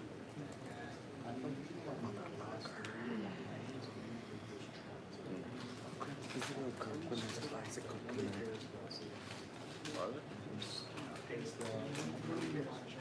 Yeah, I'm just kidding. Yeah, the one on the left is 0, the one on the right is classic.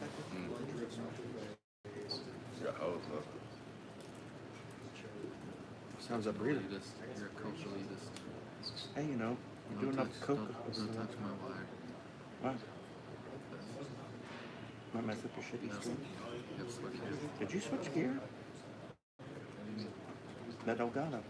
Yeah, I just did because I couldn't find a driver to download for my Black Magic box, so I just bought that.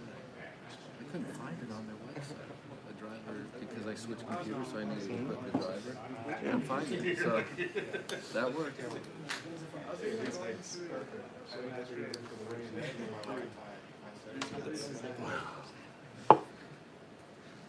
Good Coke. Do you still use the Black Magic? Yeah. Yeah, I used that for years. I mean, I'm sure it's on their site. You just gotta search around for it. It's like even to try to find that ultra whatever thing. It'd be listed in search, but it wouldn't come up. It's true. They're saying that about me. I know you heard this. Come on. My friend is right. I wonder what's happening with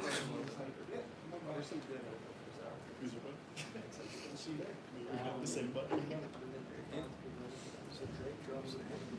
Get some popcorn, that'll piss them off.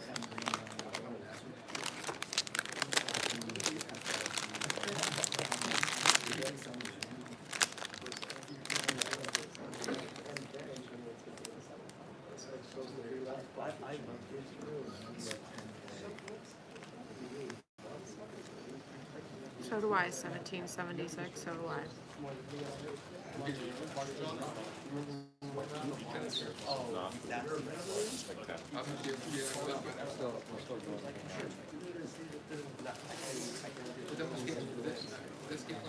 That's a short drive. It's just like I can drive home when it's tired. It's kind of.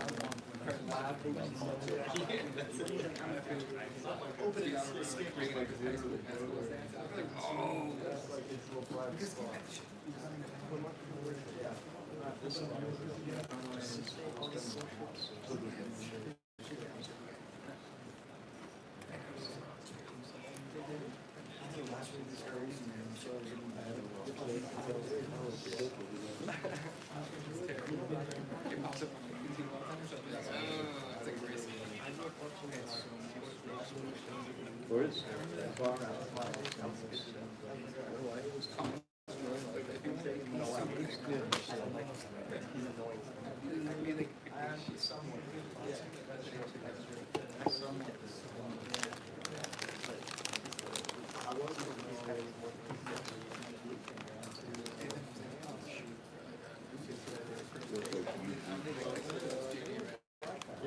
He's gonna talk about his boss.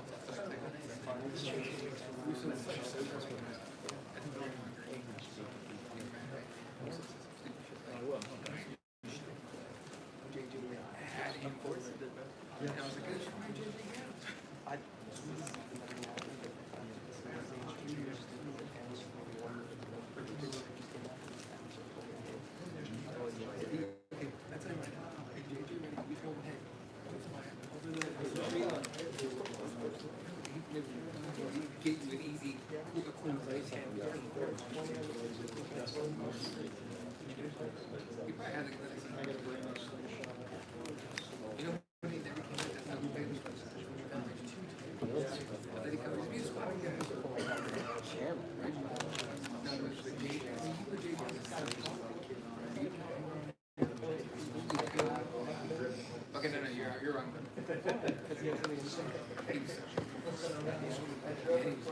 What about 26? Me and the lady went out. One night, I'm like, this is not why I walked this way.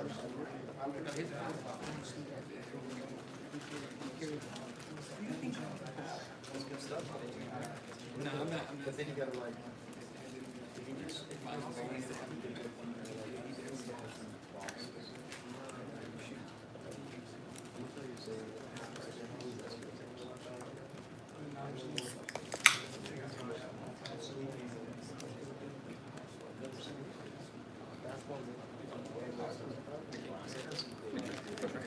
Every year.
It's super cool because they're actually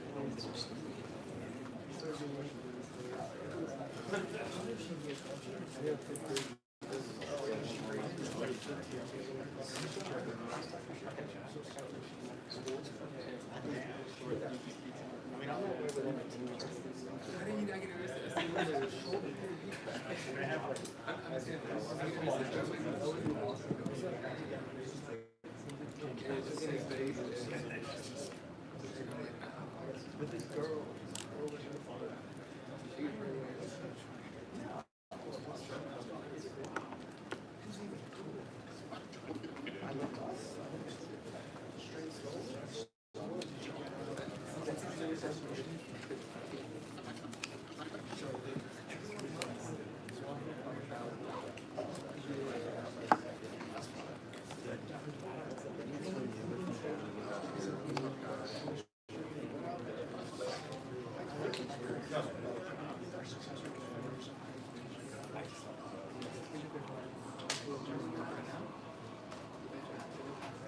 How do you think he was winning?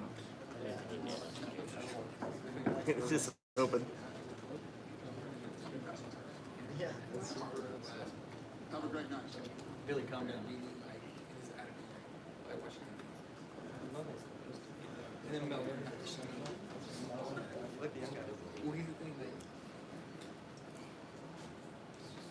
With the Tonight I don't mind.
It was better than that, so it just wasn't a technical. Maybe a Hall of Fame, and it looked like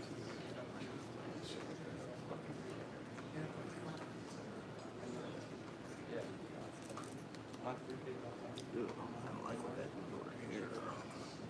it was better than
It's huge, yeah, like massive, especially right now.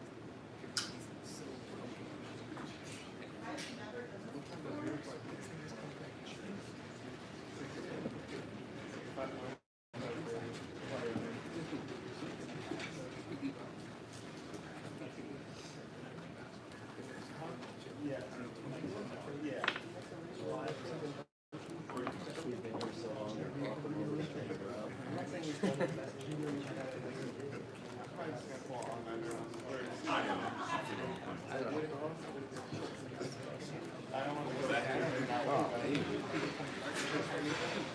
that just all three? Fucking line Dave, start passing out some of that He booze. celebrated What's up? this way. Come on. We made a left turn. Yeah.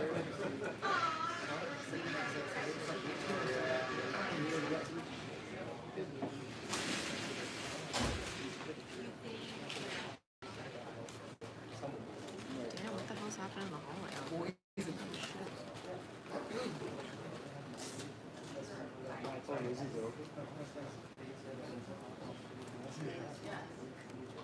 Guys, you have probably another 5 minutes before he's here. So actually, yeah.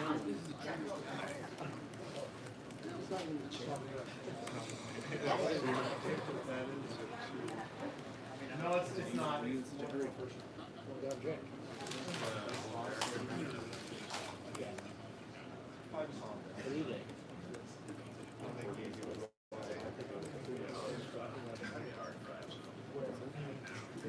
You're not going to work.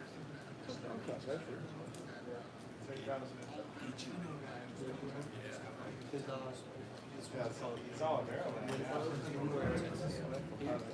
Oh, It'll never tell them Maryland over there. Yeah, no, that's It's Stafford. Yeah.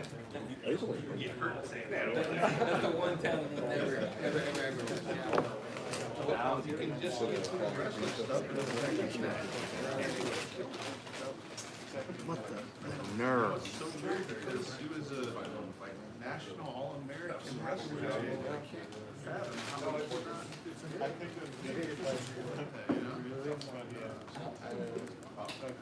Now that you put it like that, I'm infuriated. Now that you put it like that, I'm infuriated. How? I thought his wrestling.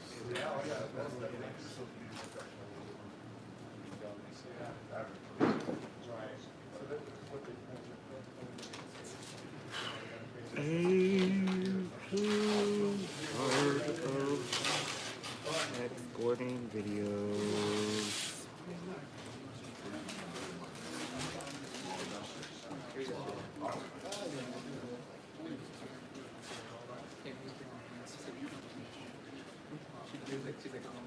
You want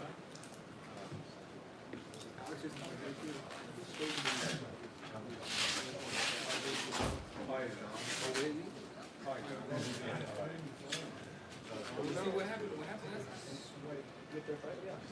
Granted, I know. I feel like my second watch yesterday. Cook me. You should say beer me next time. What's that? Beer me.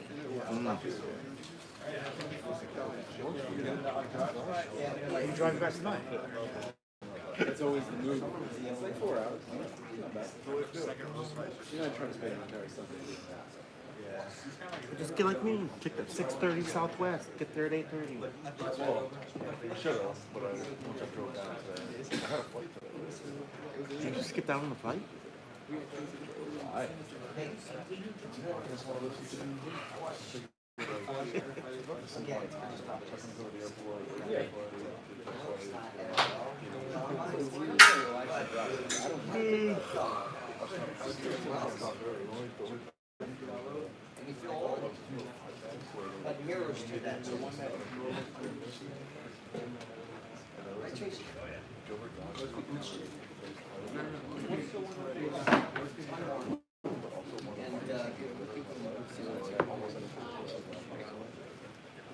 What are we gonna do?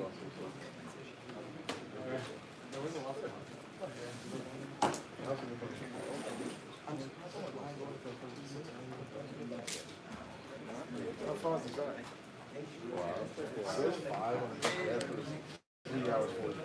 Yeah, that really feels like you, me and Brett drove back with me and I passed out. Within 25 minutes. But it wasn't even, that was the worst part. Remember, Brett said he's going to get the car back? So I was like, oh, it was LAX, we had to come all the way back to LA. And we left the city. And then you got the out of media. What was it? From Anaheim? From Anaheim, yeah. Well, because you guys left right after the fight. Yes. And he's so loud. Oh, that's a pretty far drive. Hyphenated, like the more aggressive fighter. It's more aggressive.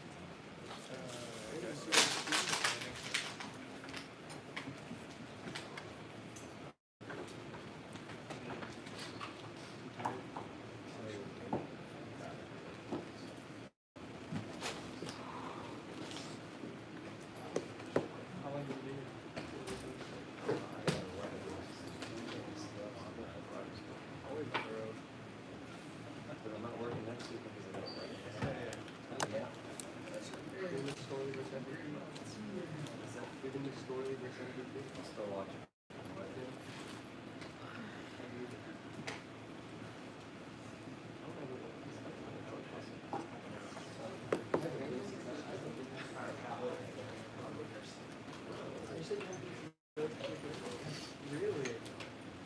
How much you're out here?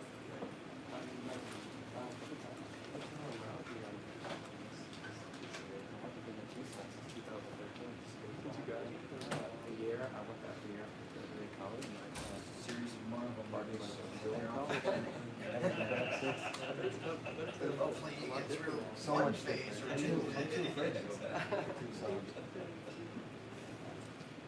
I like UVA's campus. Looks like the If you put UVA's campus in Tempe, No, yeah. you'd have but they were building like the whole trolley system from campus to downtown.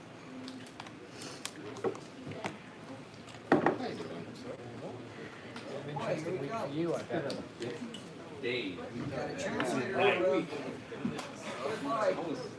Was it busier than anticipated? I'm flying here and I'm on Twitter. When I finally get to the flight, the meeting. I mean, thankfully the flight was all of them.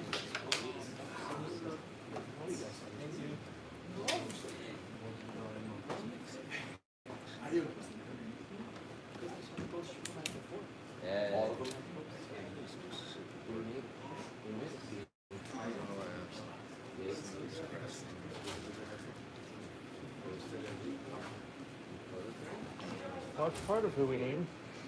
So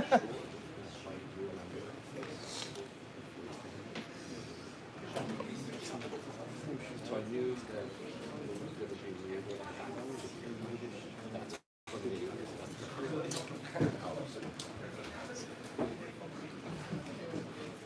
Tranquilo?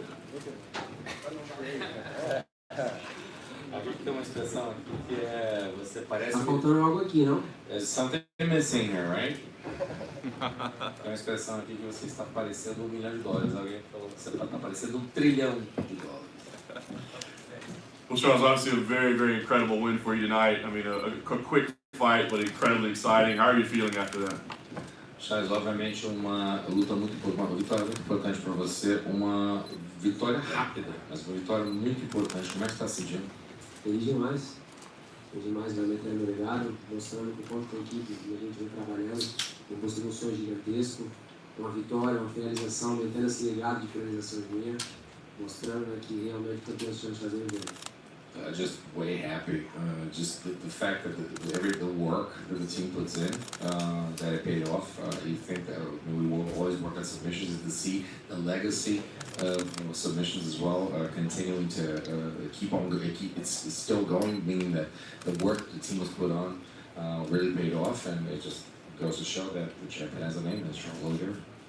Can you give us an idea how difficult the last 24 hours were just for you to stay focused? I mean, with everything happening, it just seems to be very easy to get distracted and lose focus on what you have to focus on. Você pode dar uma ideia pra gente como é que foram as últimas 24 horas? Porque seria muito fácil com tudo que aconteceu você ficar distraído, você perder um pouco o foco. Mas como é que você manteve o foco com tudo que aconteceu? Olhando para trás. Um time gigantesco, uma equipe gigantesca, de pessoas que me amam verdadeiramente, sabem que a gente vai ter umas coisas na quinta-feira e me deixaram tranquilo. para respirar, sabendo que a gente tinha um trabalho de depois para fazer, que era vir aqui vencer, aumentar esse legado, né? Só não tá aqui, mas o campeão se chama Charles Oliveira, a gente vai pegar isso o tempo inteiro. Quando eu lutar de novo, eu vou defender meu cinturão, eu sou um campeão. All I have to do is just look out back. It's an enormous team. It's a great team that's always behind me. That's always been supportive. That always said, you're gonna keep on going. You're gonna keep working on this. We were all sure that we actually made him win on Thursday. So that it's in our hands. It's just not gonna take that away from us. And I went into the octagon today to defend my title. We're gonna defend the title. I don't have to get it back. The name of the champion is Charles Oliveira. We all know that. Fight started.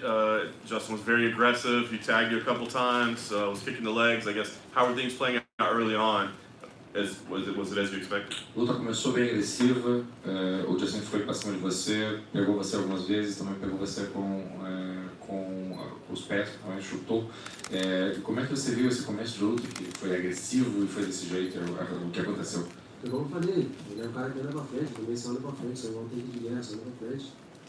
Tem que falar, vai conectar golpes, eu também vou conectar, mas a pergunta é quem queria mais, quem quer mais? Não adianta você bater, você tem que voltar a apoiar pra você bater também.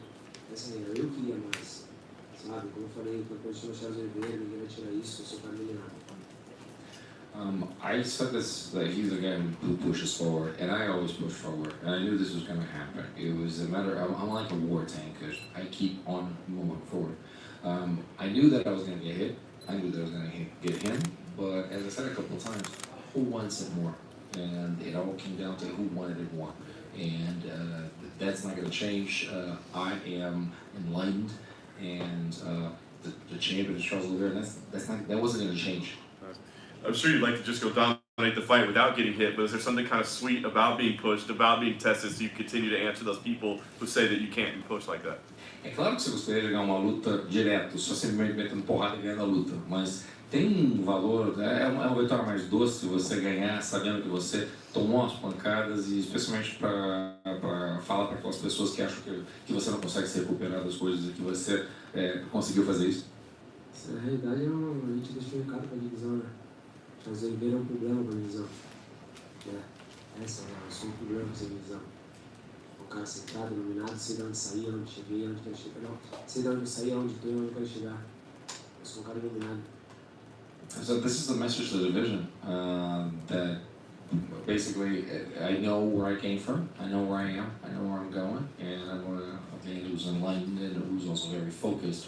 And as a message to the division, you cannot be down, but I'm going to keep on pushing forward. I'm sure you didn't want to have to deal with all this, but I guess the thing is, now if you go win again, you get a second belt instead of just a red ruby to put on there. Is that kind of sweet to know, like, hey, I get another belt in the house? Claramente você não queria ter que lidar com isso, mas assim, a próxima vez que você ganhar uma luta, você vai ganhar um outro cinturão. Não deixa de ser uma outra conquista de cinturão. Isso impacta alguma coisa para você? Eu vou voltar para casa, vou descansar, vou deixar a minha equipe trabalhar, ver quem vai ser o próximo. Como eu falei, nada mudou, o campeão se chama Charles Oliveira. Como minha filha falou, o cinturão entrou em casa, não foi nocauteado, não foi finalizado, não perdi pontos. Eu só aumentei a sequência de vitórias, de finalizações. Não faz diferença. Eu não vou ir buscar o cinturão, eu estou indo apenas defender ele. Essa é real, o campeão se chama Charles Oliveira, campeão dos pesos leves, Charles Oliveira. So, as my daughter said, I'm still the champion, so I still have the belt. It's not going to change anything. The champion's name is Charles Oliveira. I'm going to keep on going, keep on pushing, and still go for it. I'm not going to defend his title. I'm going to, I'm sorry, not going to get no title. I'm going to go to defend it, and that's pretty simple. Last thing for me, I guess, what is most appealing to you next? I mean, would it be a Conor McGregor fight? Do you see, Michael Chandler was saying that he'd like to face you again, maybe Islam? Is there one of those names that makes more sense to you than the other? Próxima luta, já se falou em Islam Makhachev, já se falou em Conor McGregor, falou no Michael Chandler tentando ter uma outra chance com você. Qual que parece ser uma luta mais viável? Olha, eu falei em cima do Conor McGregor em dezembro, seria uma coisa muito legal, mas olha só, quando eu era o sétimo do ranking, eu falei o nome desses caras o tempo inteiro e nenhum deles me deram bola. Hoje o campeão se chama Charles Oliveira, deixei eles correr atrás, minha equipe vai ver quem é um cara melhor para me lutar, vamos fazer dinheiro, vamos fazer história.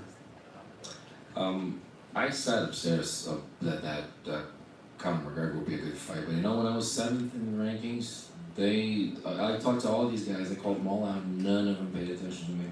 So let the matchmakers do their thing, let my team actually choose, and then when champion Charles Oliveira, let them struggle to find me. Over here, champ. Congrats again.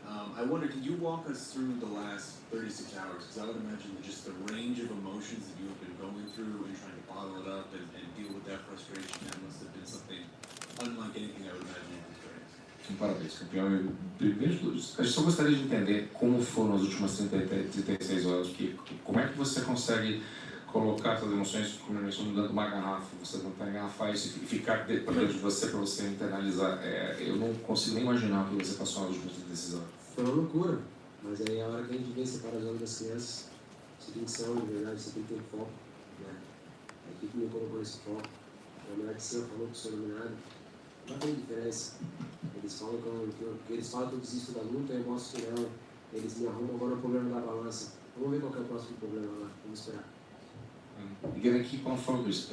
Basically, the man upstairs tells the man, so you're in line. My team told me, you're gonna make this. It was craziness. I mean, everything that was happening was just craziness. But you just keep on pounding again, and you just keep on showing that what you got. I would imagine there's a level of satisfaction that comes with this too. With Justin, a lot of what he was saying in the lead up is something you've heard a lot of this is a quitter, he's quit before, he'll quit again.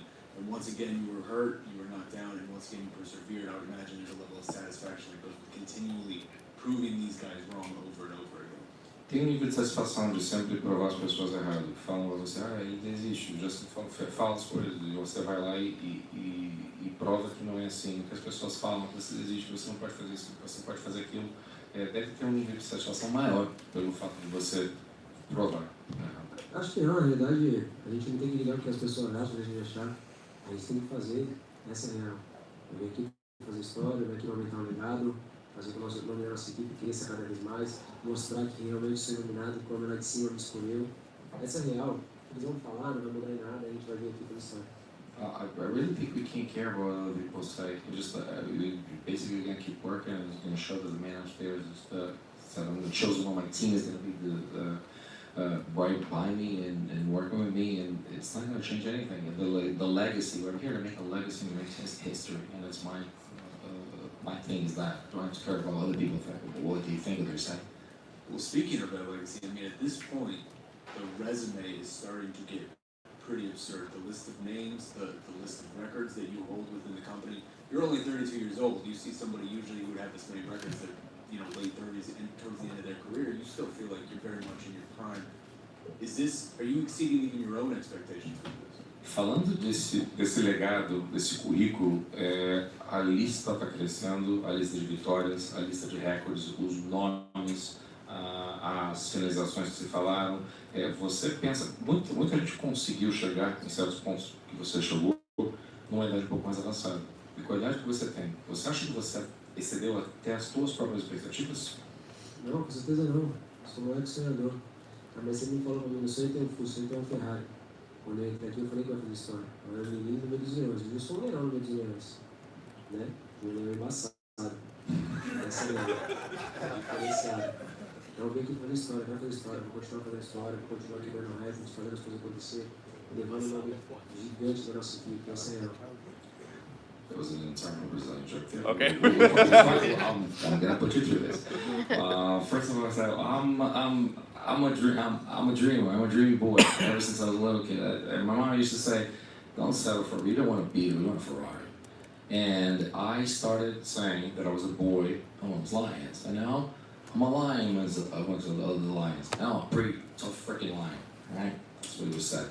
And I'm one that you're gonna have a hard time killing. And basically, the goals were always out there, just to be a lion amongst lions. I mean, I feel like the follow-up question to that then is, where do you feel like you stand now, historically, among all these great lightweights we've seen in this division? A pergunta que seria melhor seguir o que você falou é onde é que você se sente em termos da categoria, como você é peso levezinho, onde você está entre os pesos levezinhos? O campeão? Sou campeão da categoria. Isso não vai mudar. Essa é a real. I'm the champion. I'm the champion of the division. That's not going to change. So that's how I feel. Do you feel like you're becoming one of the best lightweights of all time? Você acha que está sendo dos melhores campeões da categoria na história? Creio que sim, vamos fazer história. O mais importante é manter o pé no chão, saber de onde eu saí, aonde tentou e aonde quero chegar, continuar trabalhando com esse time gigantesco, ser respeitoso. Mas acho que sim, a gente vem provando isso muito produto. A gente é um dos melhores nomes da categoria. A gente fez história. Yeah, I do. I think we're making history.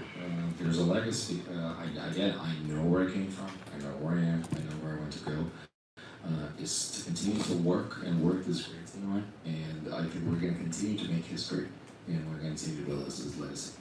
Well, the last one for me. I'm just curious because a lot of people have asked this, and I think a lot of people have asked me this. Was there ever any thought yesterday during that hour you got to shave your head? I think just a lot of people have been curious about that. Isso é uma pergunta que fizeram para ele, fizeram para outras pessoas também. Ontem, quando aconteceu o que aconteceu, você cogitou cortar o cabelo para perder peso? Não, na realidade nós nem pensamos nisso. A gente estava no peso desde quinta-feira. Quinta-feira a minha equipe inteira postou isso. Sabe, eu acordei sabendo que estava no peso. Todas as vezes eu bato meu peso na quinta-feira, então eu não cogitei em nenhum momento cortar cabelo ou fazer qualquer outra coisa do tipo. A gente só tinha um foco só, que era tentar bater o peso, coisa que a balança não estava dando certo. Mas é isso, a vida que segue, já passou já. Vamos para cima, vamos para a próxima e já foi. No, actually, because we did everything that we could. We were pretty sure, our entire team was sure we made weight. So it just, the scale wasn't happening, but it wasn't helping. But we thought, life goes on. And we got to put that behind, but that wasn't consideration. We did everything within our power, and it wasn't happening, so we're just going to keep on moving to the next one. Congrats. Charles, right here. You said it right when you come in, there's something missing. How much does it bother you right now that that UFC belt isn't in front of you, that you didn't get to take the photos with it tonight, and just have all those things that come with a championship night? Quando você chegou aqui, a primeira coisa que você falou que está faltando alguma coisa aqui. Como é que você se sente dando teu cinturão e todas aquelas coisas que acontecem quando você defende um título ou conquista um título? Está faltando isso. Como é que você se sente? Ele só não está aqui, ele está lá na minha casa. O campeão chama Charles Oliveira. It's just not here, but it's in my home. The champion is Charles Oliveira. That doesn't change. And I know you said you're going to let the contenders come to you. Lots of them have called you out, Dustin Poirier, Islam Makhachev, etc. You're not going to pick anyone, but do you know when you would like to fight again? What month? Você falou que vai deixar o pessoal correr atrás de você para lutar com você, Makhachev, Conor, Michael Chandler.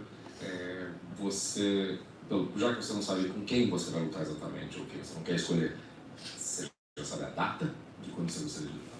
Acho que o time é a mesma coisa que aconteceu ano passado, não está em dezembro, né? Acho que esse é o time, novembro para dezembro.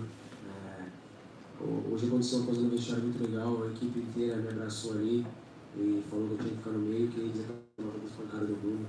E isso é verdade, então deixa eles trabalharem, deixa eles verem com quem a gente vai lutar, com quem vai ganhar dinheiro, mas acho que o time é dezembro, acho que legal isso novembro para dezembro. E tem que ser no Brasil. We basically gonna do what we've done in the past, this actually recent past. So we want to find December. So looked at the team and they corroborated. We went to find December.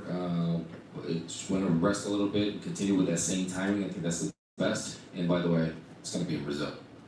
And last thing for me, I'm just curious if you happened to see Michael Chandler's knockout of Tony Ferguson tonight, and if so, what you thought. No último, você conseguiu ver o nocaute do Michael Chandler em cima do Tony Ferguson? Se você conseguiu ver, o que você achou? Eu não consegui ver, o Macaco não deixou assistir. Falou pra gente focar na luta, eu tive que focar na minha luta, na luta dos outros, e aí eu parei de olhar pra televisão e foquei simplesmente na minha luta. Just before, I need to apologize, I actually forgot something before. He said that a beautiful thing happened with the team today. They actually got in something, they got around him, he was put in the middle of all of them. They actually rounded him up, they put him in and said, we're going to take all the hits for you. You're going to be in the middle, we're going to take the hits all for you. So I just wanted to apologize, that was something I forgot. Você pode responder de novo, por favor? Não, eu não assisti, porque o Macaco mandou eu focar na minha luta e não na luta dos outros. No, I didn't watch it because Macaco over there actually told me not to watch it, to focus on my fight, not other people's. Hey Charles, over here. How do you feel like your style matches up with that of Conor McGregor's? And Do you feel like he's lost a step after watching his last couple bouts, and do you view him as an easy payday? Como é que você vê o teu estilo de luta contra o Conor McGregor? Você acha que ele talvez tenha perdido um pouco o fio da meada pensando nas últimas duas lutas? Isso seria pagar uma grana mesmo? Na verdade, ele tem que achar o que eu acho. Porque eu acho que eu vou vencer qualquer um desses caras em nome de Jesus. Quando é um cara duríssimo, com certeza ia me dar muito dinheiro, ia me dar meu legado. Eu tenho uma filha para criar, eu tenho uma equipe gigantesca para fazer acontecer, e a gente precisa de dinheiro, então com certeza será muito bom para mim. I don't, it doesn't matter what I think or I don't think, just I think that I'm gonna beat this guy if I need to fight, I'm gonna beat this guy named Jesus. And I have a daughter as well to provide for. It'd be a great payday, great for my legacy as well, and that's what the fight would be all about.